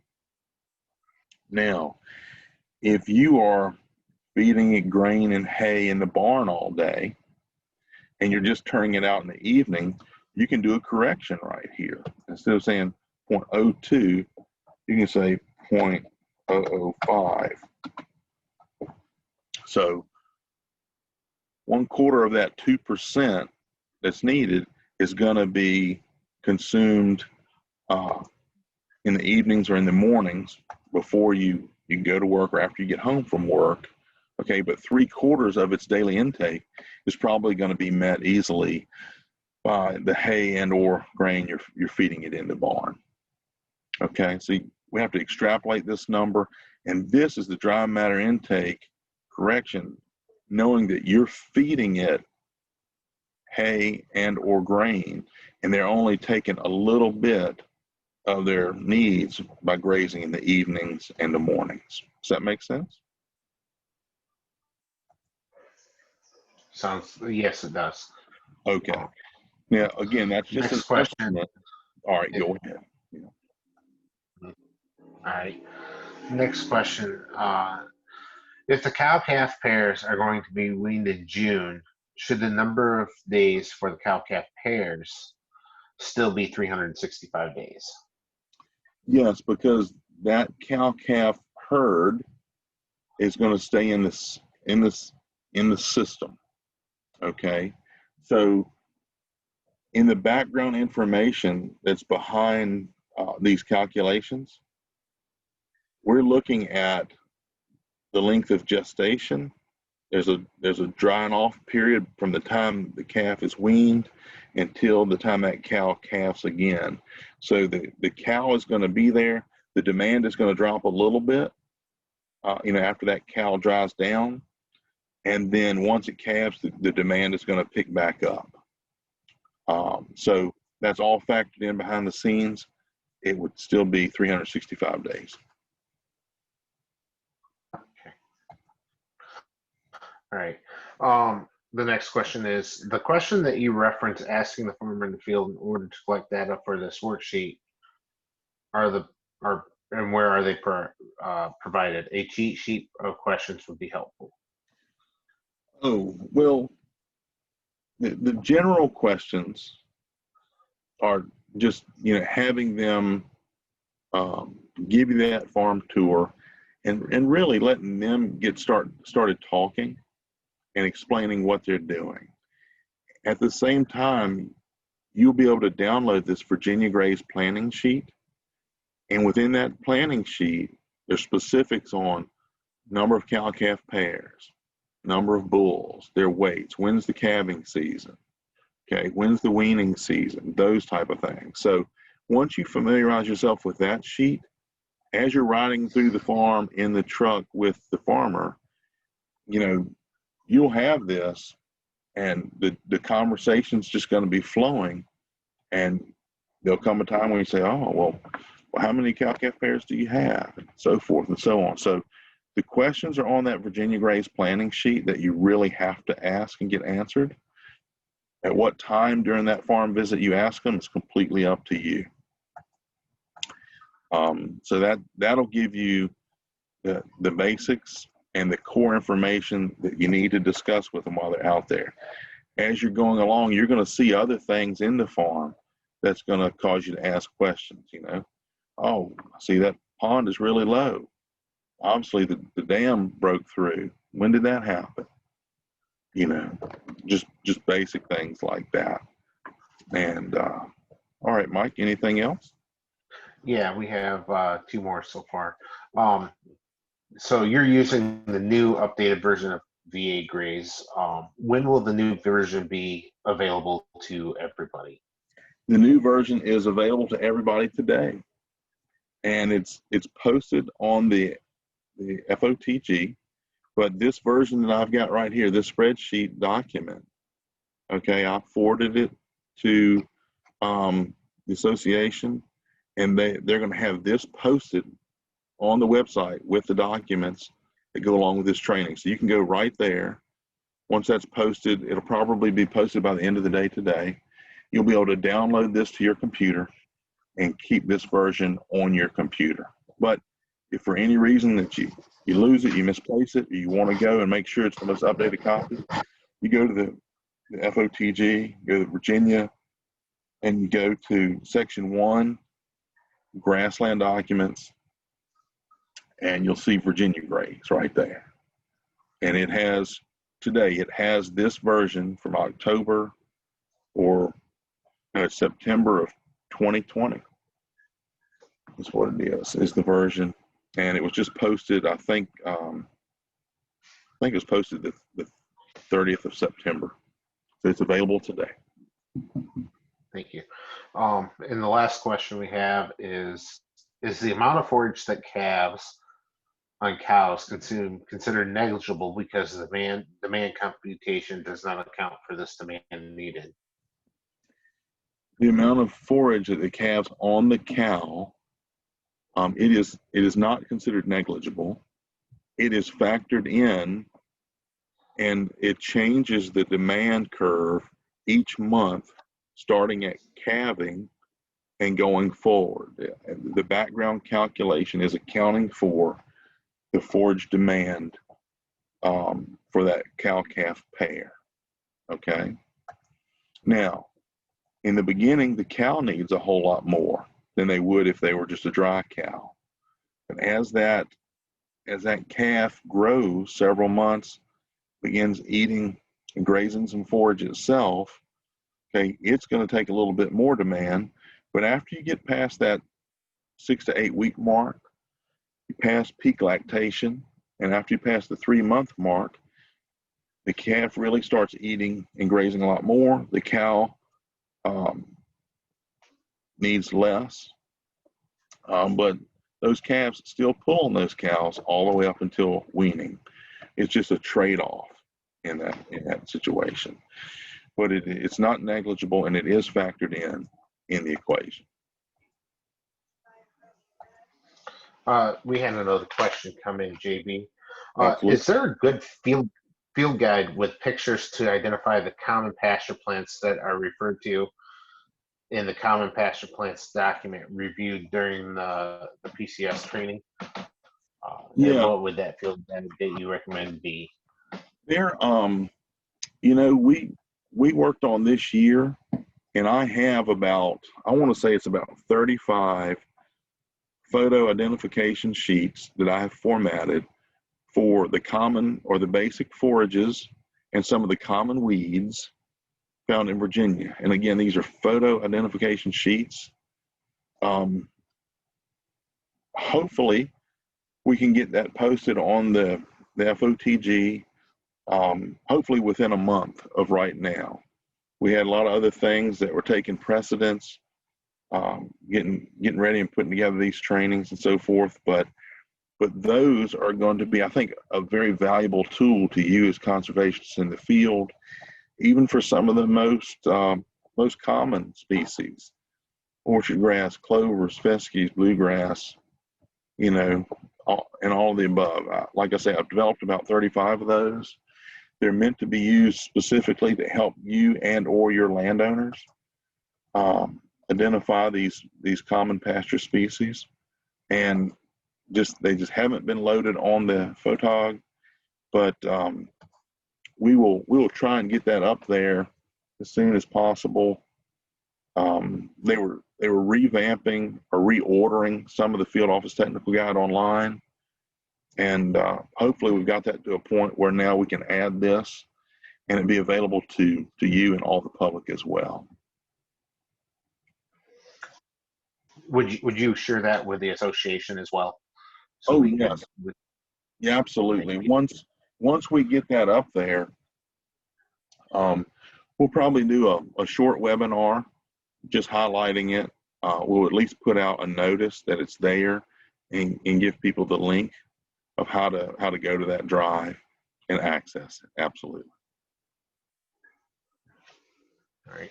Thank you, JB. I don't see any more questions that came in, so feel free to continue. Okay.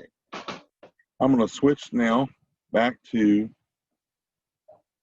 the slideshow, and we basically in that section we just completed a demonstration of the new grazing tool, the update to Virginia Graze, and we've gone through all that. Now, as we finish this out, you're basically just developing the grazing plan narrative. So you've gone to the field, you've evaluated, documented, analyzed, and planned the improvements for the grazing system. You've presented some scenarios to the producer. You've been in communication back and forth. You've finalized the plan. You've got the producer's consent. They agree to it. They want to implement it as you've drawn it up. Now you've got to pull all these pieces together into something that's well organized, something that has enough detail for them to understand and to follow, but it's not too long and too bulky that they don't want to open it and use it. It's got to be easy to understand. And from my perspective, it's very important that it include the standard components that are required by the prescribed grazing standard. And in that standard, I've clipped out right here, you can see it on the screen. It says right here that prescribed grazing plan will include and has all these bulleted components. There's basically 9 major components, and I'm going to go through those right now.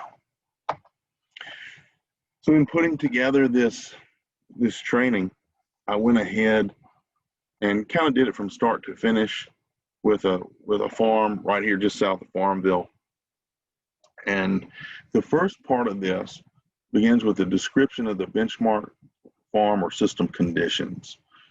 And it's basically 1 or 2 paragraphs that really just give you the basics of what those benchmark conditions are, where the farm's located, the size of the herd, the total number of acres or grazable acres, what other features are present there, where the livestock currently get their livestock water. Are there streams on the property? Are there ponds on the property? What's the calving season? How many bulls are managed there? What's the base of the forages that are on the farm? And are there hot spots of weeds? Where's the feeding areas and so forth? So that, for you, the conservationists who are developing this, you know more about this farm and this plan than anybody else. But there's a lot of turnover in both NRCS and the Soil and Water District, so it's important that you document some of this just in a general, concise way, so that if you leave the office, and someone else can pick this plan up and just see in just 2 minutes and read this paragraph and understand what the benchmark conditions were. And that goes along with a benchmark site map that you can see on the screen there. The next 2 sections of the plan, you need to list out the existing resource concerns. You can see what I've listed out here on the left in the clip from the plan that I wrote. Now I go, and I think it's a great way to put into practice, going to the actual resource concerns and planning criteria list that's put out through NRCS at the national level. They updated it in 2019, and they just updated it again. They made some modifications just early this month, and this was posted last week to the Field Office Technical Guide in Section 3 under Resource Concerns and Planning Criteria. Now this document, I think this document, it may be 50 pages, but it's worth going there, downloading this document, and keeping it so you can refer back to it for doing this specifically, okay? Now, once you've listed all the resource concerns that you have documented there on the farm, you don't have to write a lot about them. You just, make bullets, list the resource concern, and something very, very quick and easy about what it is. And then, like I said before when we got started, the farmer may not be interested in addressing every single resource concern, okay? But they're going to address a lot of them in the context of the plan. And so you write over here in this next section, you know, conservation practices that can be implemented and managed to correct these resource concern problems. Again, keep it short and sweet, keep to the point. You don't have to belabor it, draw it out, anything like that. In the next section of the plan, lists the grazing plan goals. You've communicated with that farmer, you communicated with them up front, and then throughout the entire process of developing the plan, you've been in communication with them. So it's very important to put the specific goals down in writing. I like doing it in a bulleted format, something that's easy to understand. You know, these are 1, 2, 3, 4, 5, 6, 7 goals that they're going to implement by putting this plan in place and implementing these practices. You can see right here, I do reference the planned, the planned stocking rate that's generated on that planned forage livestock balance scenario. We talk about buffering the surface water, developing alternative watering system, putting in riparian forested buffers. Talk about renovating the pasture. We talk about getting rid of the weeds, using the proper herbicides, we talk about establishing legumes to fix nitrogen. This farmer is concerned about shade. He's concerned about fencing out too much of the trees along the creek. And this farmer wants to use the shelter belts, that we have a practice for shelter belts to provide long-term sustainable shade and shelter for the livestock in the grazing system. He's going to use prescribed grazing to divide his big pastures up into paddocks, and he's willing to adjust his stocking rate a little bit on the front end to get the pastures back in shape, and then grow into his stocking rate, grow back into that over time under his good management. But one of his goals was to get his hay feeding days down below 100 per year. So again, this is just a bulleted formatted paragraph to specifically plan out, all right, these are the goals of this plan. Now beneath that, you have grazing management guidelines. This is the core of the grazing management that we're asking them to do, kind of in the most simple terms. I've uploaded this plan that you see right here today. You'll see in the end, it's a complete plan, but I've uploaded this as part of the training materials supplementing this course. So you will have that, you'll be able to download that, and you'll be able to change or modify each section to customize it to the farm that you're working on. In this section right here, grazing management guidelines, this is going to stay 80% the same as what you see right here. But you're going to come in, you're going to have to, they're going to manage livestock in the grazing rotation. They're going to commit to shutting gates to combine the herd to one grazing paddock at a time. They may have 2 herds separately managed on a farm, but those 2 herds, they're not going to be able to run freely throughout the different paddocks. They're committing to shut the gates. In this specific scenario, the farmer is going to reduce his livestock numbers to 75 cow-calf pairs. He started out with 84. Okay. We started out with 190 acres that they had access to. 168 of those acres were pasture acres. After doing the buffers and the exclusion, he's down to 155. So his stocking rate is just 1.6 acres. Okay. But I really think by making the improvements we've got in this plan, he's going to be okay and be able to get down to 100 days of feeding hay. He's committing to managing stocking rate close to carrying capacity. committing to managing livestock rotation based on forage height and species that are there in the paddock.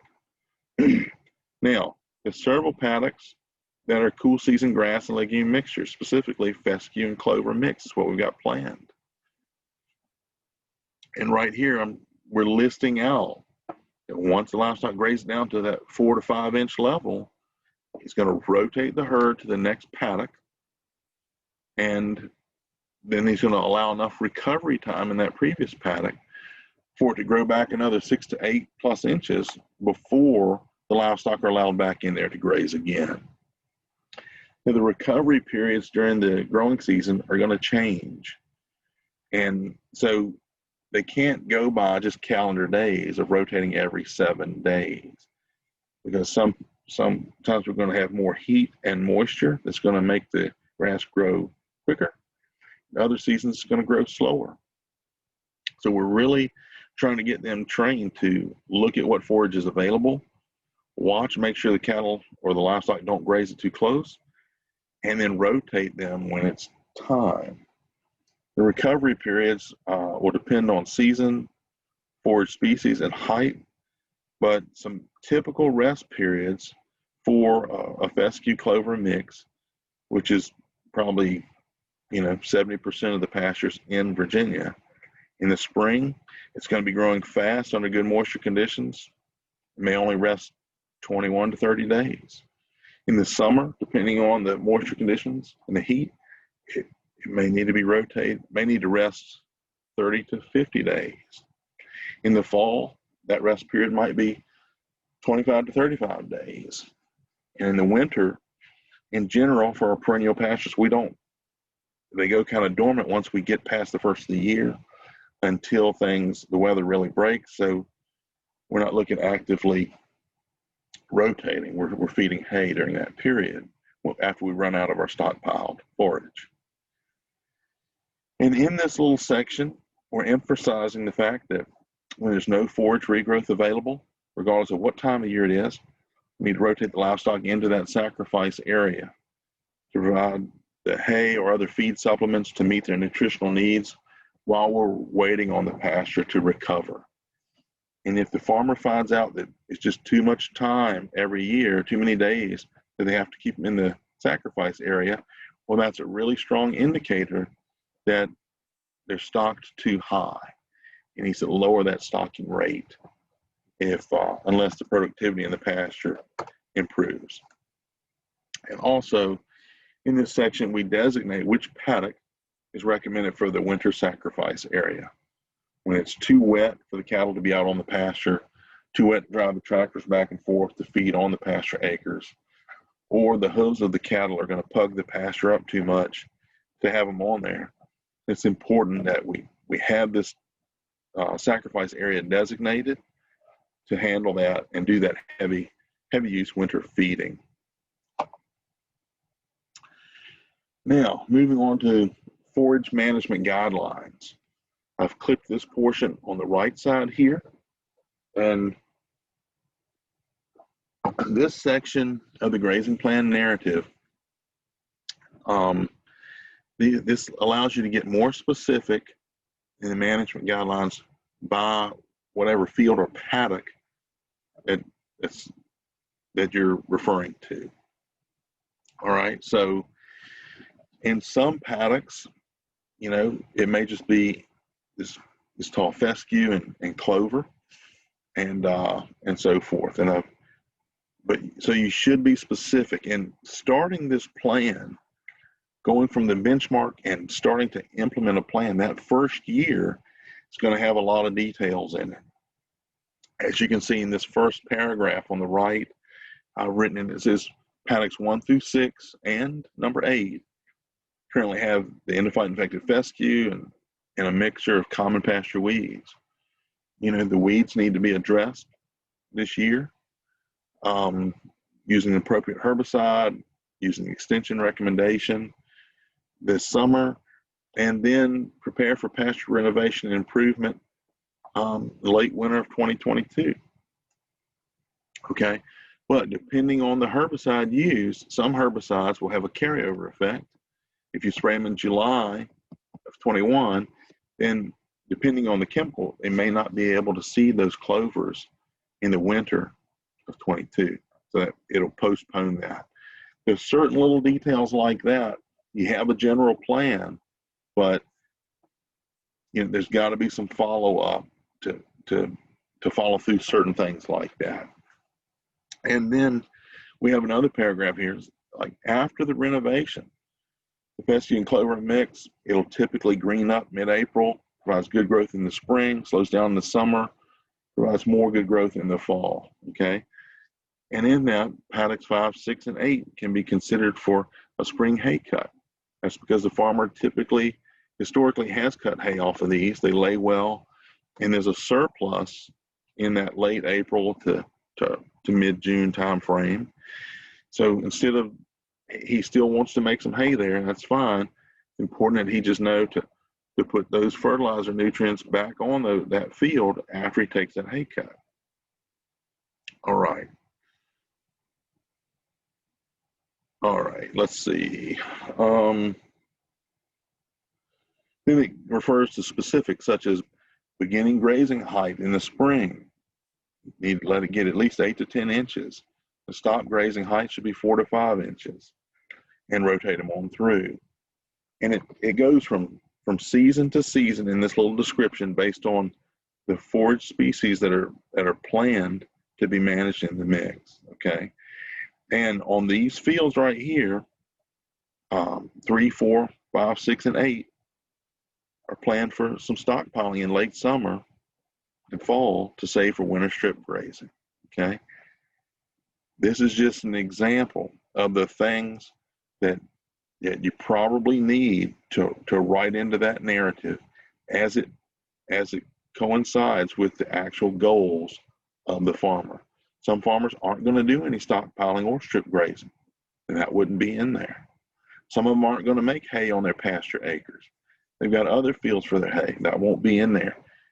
You customize this section to give as much detail as needed, but no extra fluff, because you don't want to make this document extra long. Keep it straightforward, refer to the species, any weed control and or renovation that's going to happen over the next year. Make sure you write in your grazing height guidelines based on the species that you're managing for, and any other management considerations targeted in those specific paddocks. This is just paddocks 1 through 6 and 8.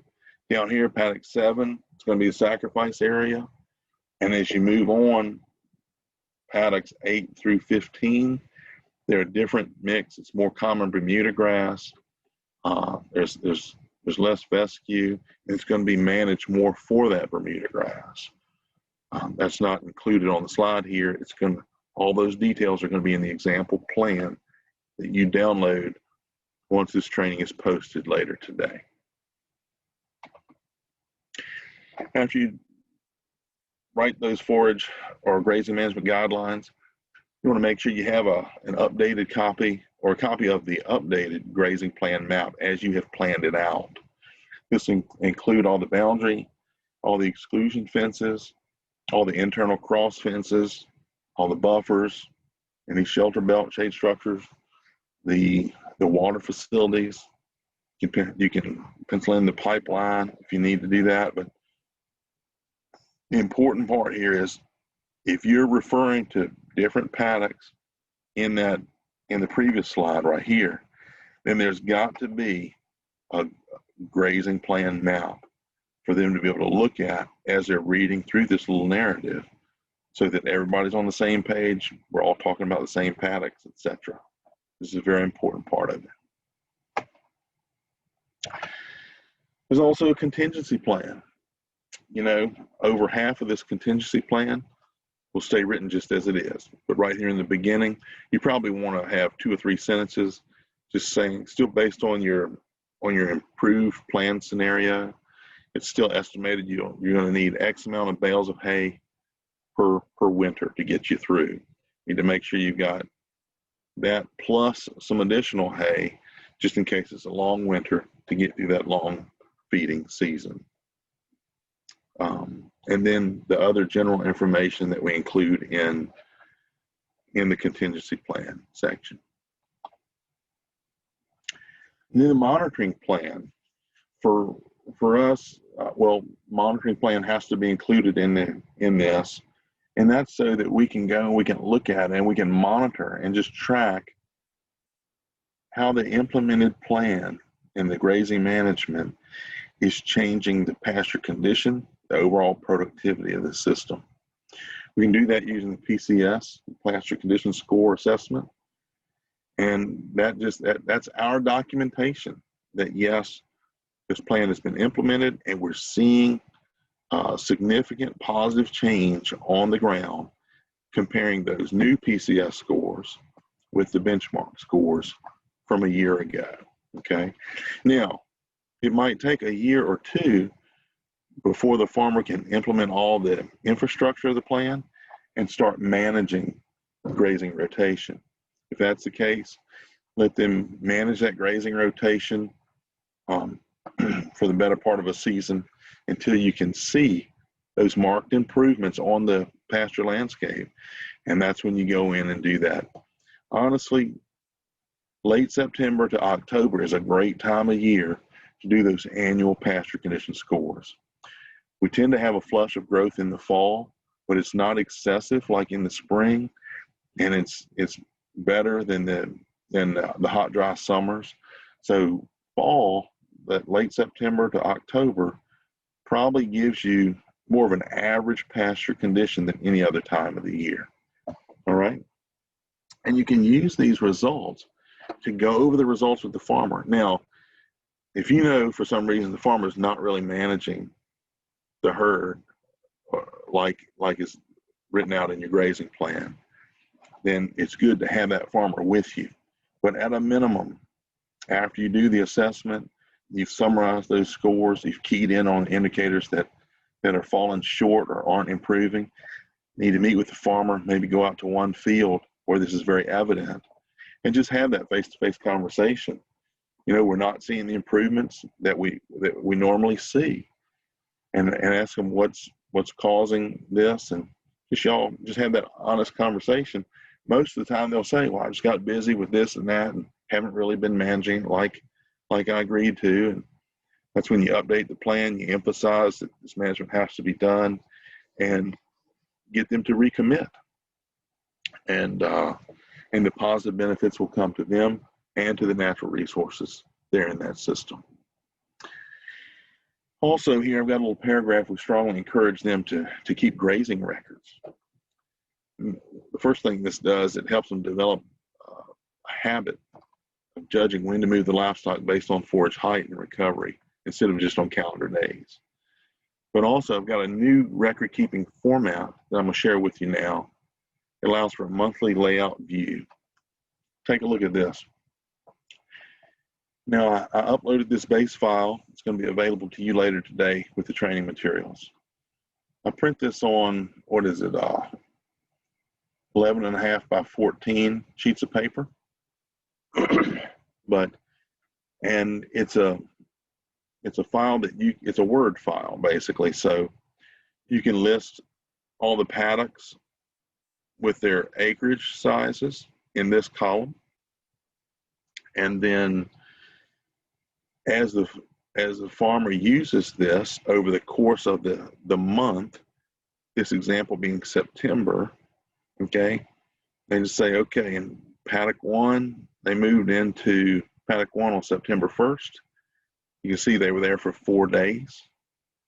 It was 24 inches when they moved in. It was 12 inches when they moved out.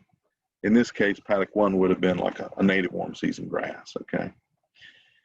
When they were there for 4 days, 56 cow-calf pairs in the herd then. And then they moved into paddock 1B for 5 days. It's another native grass field, but it marks which days of the month they were in there. And it continues on just like that, noting, the farmer notes the forage height when they move in, the forage height when he rotates them out. And obviously these heights here, the 12 to 14 inches would be like fescue orchard grass or clover, and then the finishing height would be 4 to 5 inches when they're rotating them out. But this shows with each rotation how many days they're in a given paddock for the entire month. Now, down here at the bottom, you can set this up. The farmer can customize this to plug in any other important management information. One thing that I think should be on all of these is a rainfall data row, so they can mark which days they receive rainfall and how many inches they receive on those given days of the month. Or here's another one, temperatures over 90 degrees Fahrenheit. Just put the temperature on the date for any of them that are over 90 degrees. It's really good information for them to look back over the different seasons during a given year, to be able to recap and say, wow, it was really hot in September and blah, blah, blah. You can add other things like days of snow and ice cover, paddocks that are hayed. When did you hay them? Stockpile and fertilize fields 8, 9, and 10 on September 1st. Look there. You can also put in other stuff, just like when calves are born. How many calves are born on each day in September, and have that listed right there, just as a record. So it's up to them to customize what goes in this bottom section.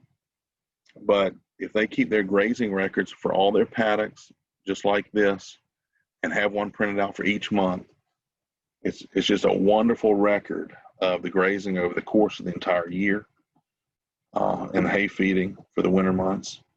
And it's easy to flip back through. Some people like doing it on their grazing calendars, and that's fine, but it's much harder to get a snapshot picture like this just doing it on the grazing calendar. So we definitely allow for that, but this is a form I think some farmers would really like to use.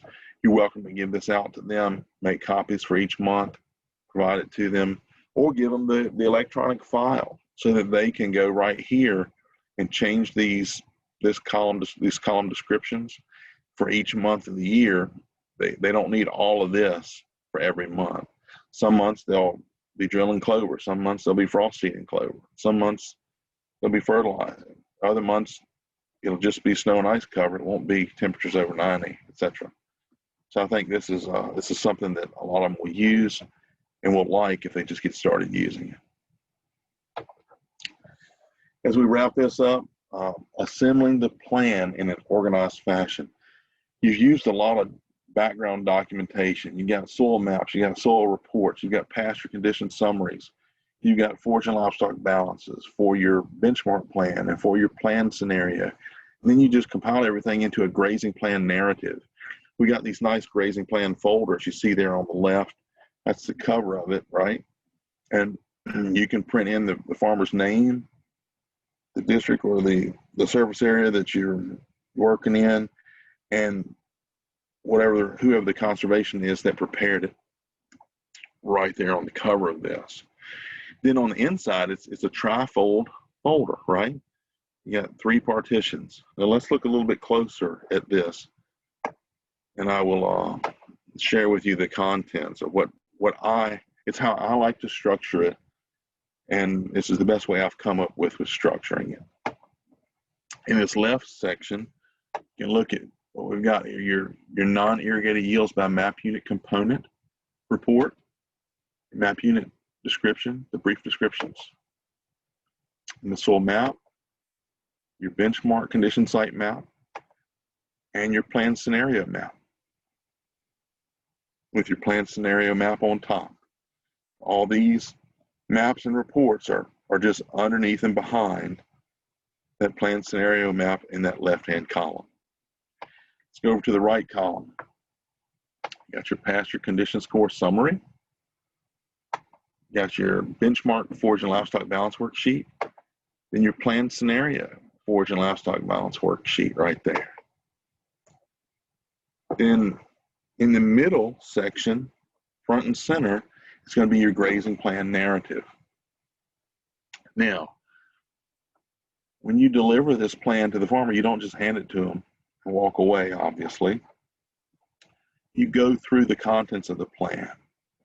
Some people like to print a whole lot more soils information and put it in there, okay? That's up to you. If the farmer's not asking for more information, I would say you can put it in your folder if you want to, but the thinner and the less bulky you can make this grazing plan, the more likely they're going to actually open it and refer to it and use it over the course of the year. So after you go through the different paragraphs in your grazing plan summary, what I like to do is turn the page over to the core information, which has the goals of the grazing plan and the grazing management guidelines. And then I turn the page over to that and put that in there, so that's at the top. So that's what they're gonna see when they open that folder the next time, because that's the core of the management principles that we're asking them to do right there. So by putting it in like this, you know, everything's accessible. You can look at what we based it on. You can read the narrative. You can look back at the plan map as the narrative refers to paddock 1 or paddock 15 or any of them in between. It's all there at the fingertips within view. Now, one of the last things you can do if you plan this is fill in the job sheet. Now, all the information that gets plugged into the job sheet is on those forage and livestock balance printouts that you printed out in Virginia Graze. There's a section right here for the benchmark forage and livestock system, and all this can be answered from that printout from the benchmark scenario. And then the final forage and livestock information can be plugged in from your final plan scenario right there.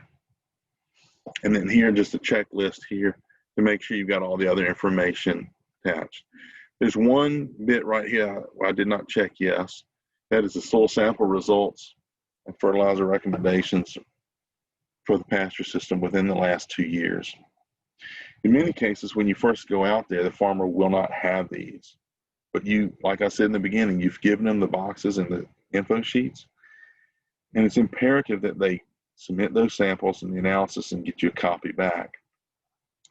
If you need help interpreting those, you can share the copies with me and we can go over it over the phone and the computer and talk about recommendations to get them started. But it's important that by the time this plan is finished and ready to implement, that they have a copy of those updated soil samples and the analysis in this plan. All right. Let's see. That kind of sums up what I wanted to go over with you. Mike, what questions came in there in that last segment? Sure, JP. What are shelter belts? Are they just forest planted areas within the pasture? Shelter belt is actually part of the Windbreak and shelter belt standard. What we did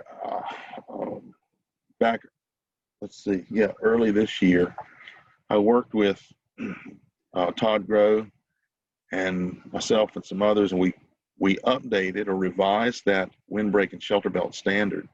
It used to be when you planned it, people felt like you always had to plan it and plant it very densely to function as a windbreak as well as a shelter belt.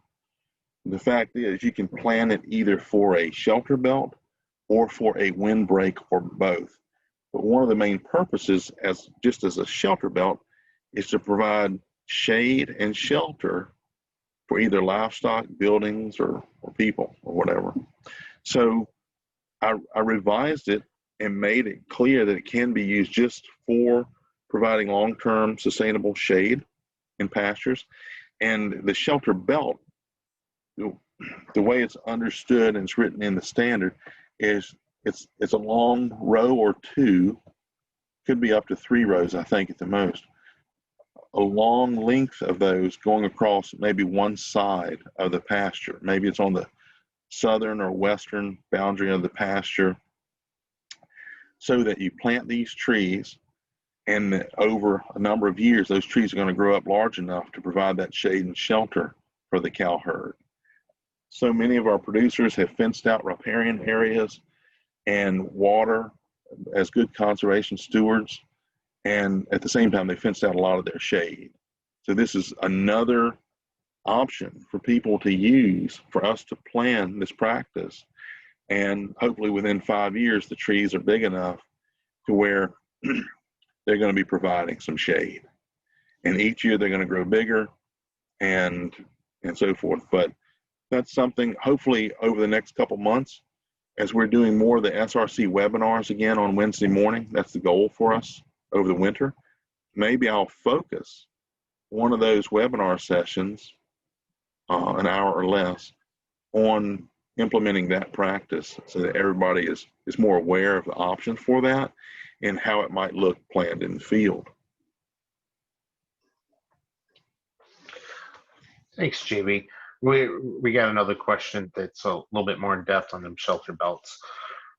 Are the shelter belts planned inside or outside of the pasture fences? And if they are inside the fence, how are the trees protected from grazing livestock? Would temporary electric fence be a cost shareable item in a financial assistance program during the established period for the trees?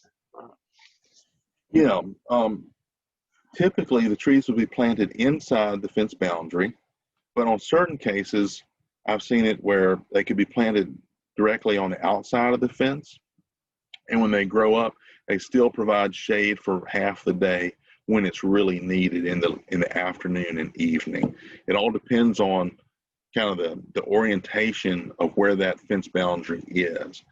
Now, the trees that would be planted inside the fence boundary, they would need to be protected for a certain number of years so the livestock don't trample them, scratch on them, and break them off when they're young. In those situations, it is recommended to use some form of temporary electric fence just to exclude them and protect them from the livestock during those few years until they're big enough to withstand some livestock use and impact. As far as financial assistance to help with that, at this time, I'm sure that NRCS in Virginia, we're not cost sharing on the temporary electric fence products. Okay. I think, Mike, correct me if I'm wrong, y'all do have a district spec that I don't know if that could be used on y'all's district projects to do that. It's a very good option. It keeps it inexpensive and affordable, and it's a practical way to exclude livestock from these shelter belts for a few years until they grow up and they can withstand livestock contact. Okay. Yeah, I'd have to look more in on the district spec, but I'm assuming that we would have something that we could use for something like that. And honestly, the next. Oh, sorry. Go ahead, JB. Honestly, I say we use temporary electric fence products to do that.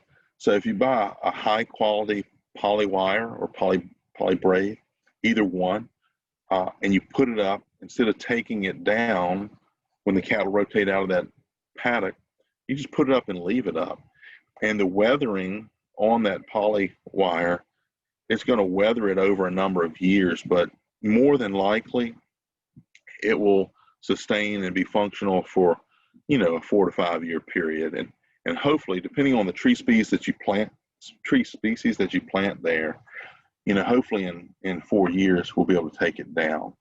Any deciduous trees that are more slow growing, if you scatter a few of those throughout the shelter belt, then those will have to be probably individual cages built around those to protect them for longer term as compared with some of the faster growing pines or poplar species.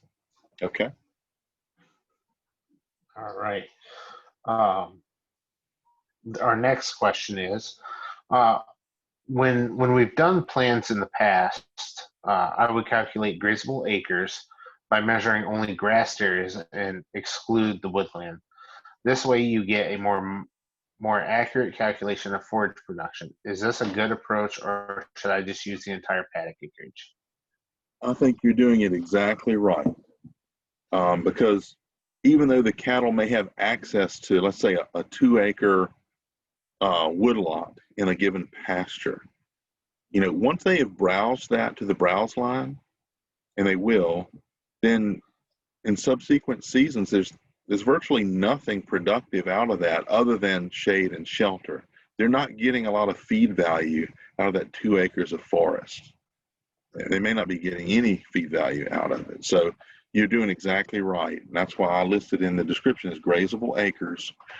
I subtract out those tree acres or forested acres and just look at it from a grazable acres standpoint. Yes. Thank you, JB. Then the next question is, can districts get some of those folders?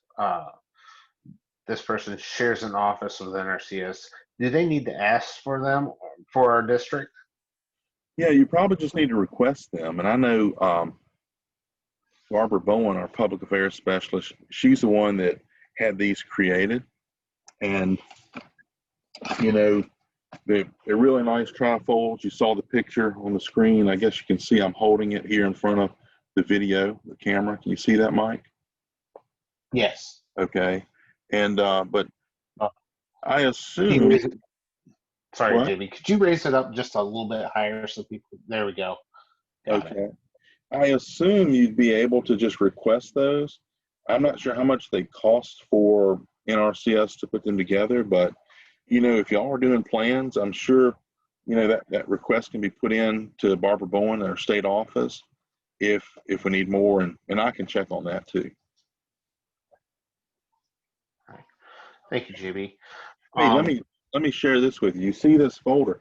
You see how thin that grazing plan is? Can you see that, Mike? Yeah, we can tell it's pretty thin. It's pretty thin, and that has everything in it that's required in a prescribed grazing standard. It doesn't have to be thick and bulky, okay, like your plan folder that you might have, but this has everything that's required. It's approximately, maybe 3/8 of an inch at the very, very most thick. Okay. We had somebody that couldn't see. I'm not sure how your computer's set up, but you have to have the Zoom window open with JB talking instead of the slide for you to see the folder. That's for Shannon Connor. There you go, JB. Could you hold that up again? Yeah, here's the plan folder, and if you look right there, it's very thin. It doesn't have to be a thick and bulky document. You can see it's like 1/4 to 3/8 inches thick. It's got everything in it. It's got all that information in it right there for people to see and present and to be able to flip through. I just thought that's good because, for years when I first got here and for years afterwards, people complain that all the grazing plans that we have to do are 70 pages or 90 pages or whatever. And the fact is, you can streamline it, include the reports and maps and the narrative that I just showed you. And they're very, very, very friendly documents that the farmers will open and use and hopefully use and implement well. Right. Thank you, JB. The next question is, should forest land acres that are fenced in for shade and loafing areas be considered as part of the grazing acres? Well, they, like I kind of said before, I don't really count them in my mind as productive grazable acres, because if they're truly forested areas within that pasture, then it's too shady for it to produce a lot of forage for livestock consumption. Okay. And typically, like I said, cattle or goats will go through and browse the lower branches or leaves off of trees, and there'll be a very distinct browse line in there, and there's very little that grows back if it's truly a forested area.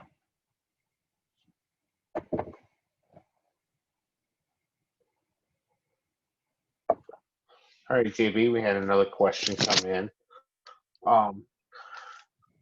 And it was from someone who said, we have some old folders that already have grass information sheets in them. Should we not include these fact sheets anymore? Did they bulk up the plans quite a bit? I'm not sure I understand what fact sheet they're talking about. Tracy, could you elaborate on that in the comment section?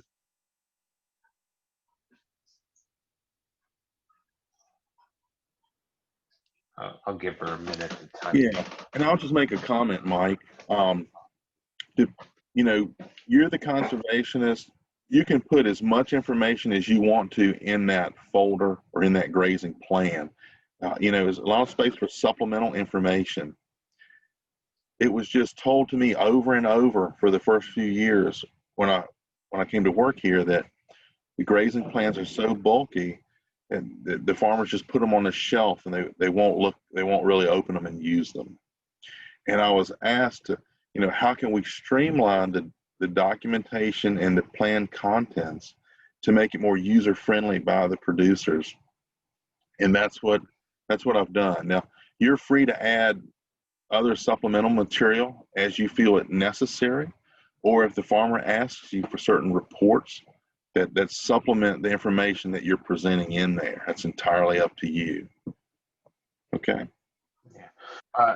She stated the fescue in Bermuda, and they are on the ePhotog under Grassland tab. These folders are probably 10 years old. I know what you're talking about. Yeah, they're double-sided. They're one sheet fact sheets that are double-sided, and it's like 16 different ones, and you can pick one or two or whichever ones relate to any of the components that are in your plan scenario. It's great if you have a good use for them and it's relevant to that particular plan. It's great for you to put a copy somewhere in this plan folder. Yes, don't be shy about using that, especially if it's directly related to something the farmer needs to do. Thanks, Tracy. Yeah, and you're talking, so as an example, we use some tech fact sheets that like control of hint dog bane that would be under the weed control in their pasture if they have a high concentration of that species. That's right. That's right. The good thing is there's a lot of information that's available, and whether it's those grazing guide sheets or whether it's a Virginia Tech Extension publication or a tech fact sheet on controlling certain weed species or Department of Forestry publication on controlling invasive woody brush. If it's relevant to what the farmer's doing in the management actions of his plan, it's great to include that. Okay. And definitely just use a reputable source of information. And if you have questions or need to find other stuff, you're welcome to contact me and just run it by me. And Tracy Culbertson says, thanks, JB, for the clarification. Sure. All right. Does anybody else have any questions for JB? I'll give you a minute to type if you do. In that minute, JB, I'd like to thank you for your time of putting this presentation together and answering all of our questions. And thank you for the wonderful job and the support that you provide us. Absolutely, Mike. It's a great partnership, and I'm glad to be able to put this together in this format. Thank you and the association for recording it and hosting it today.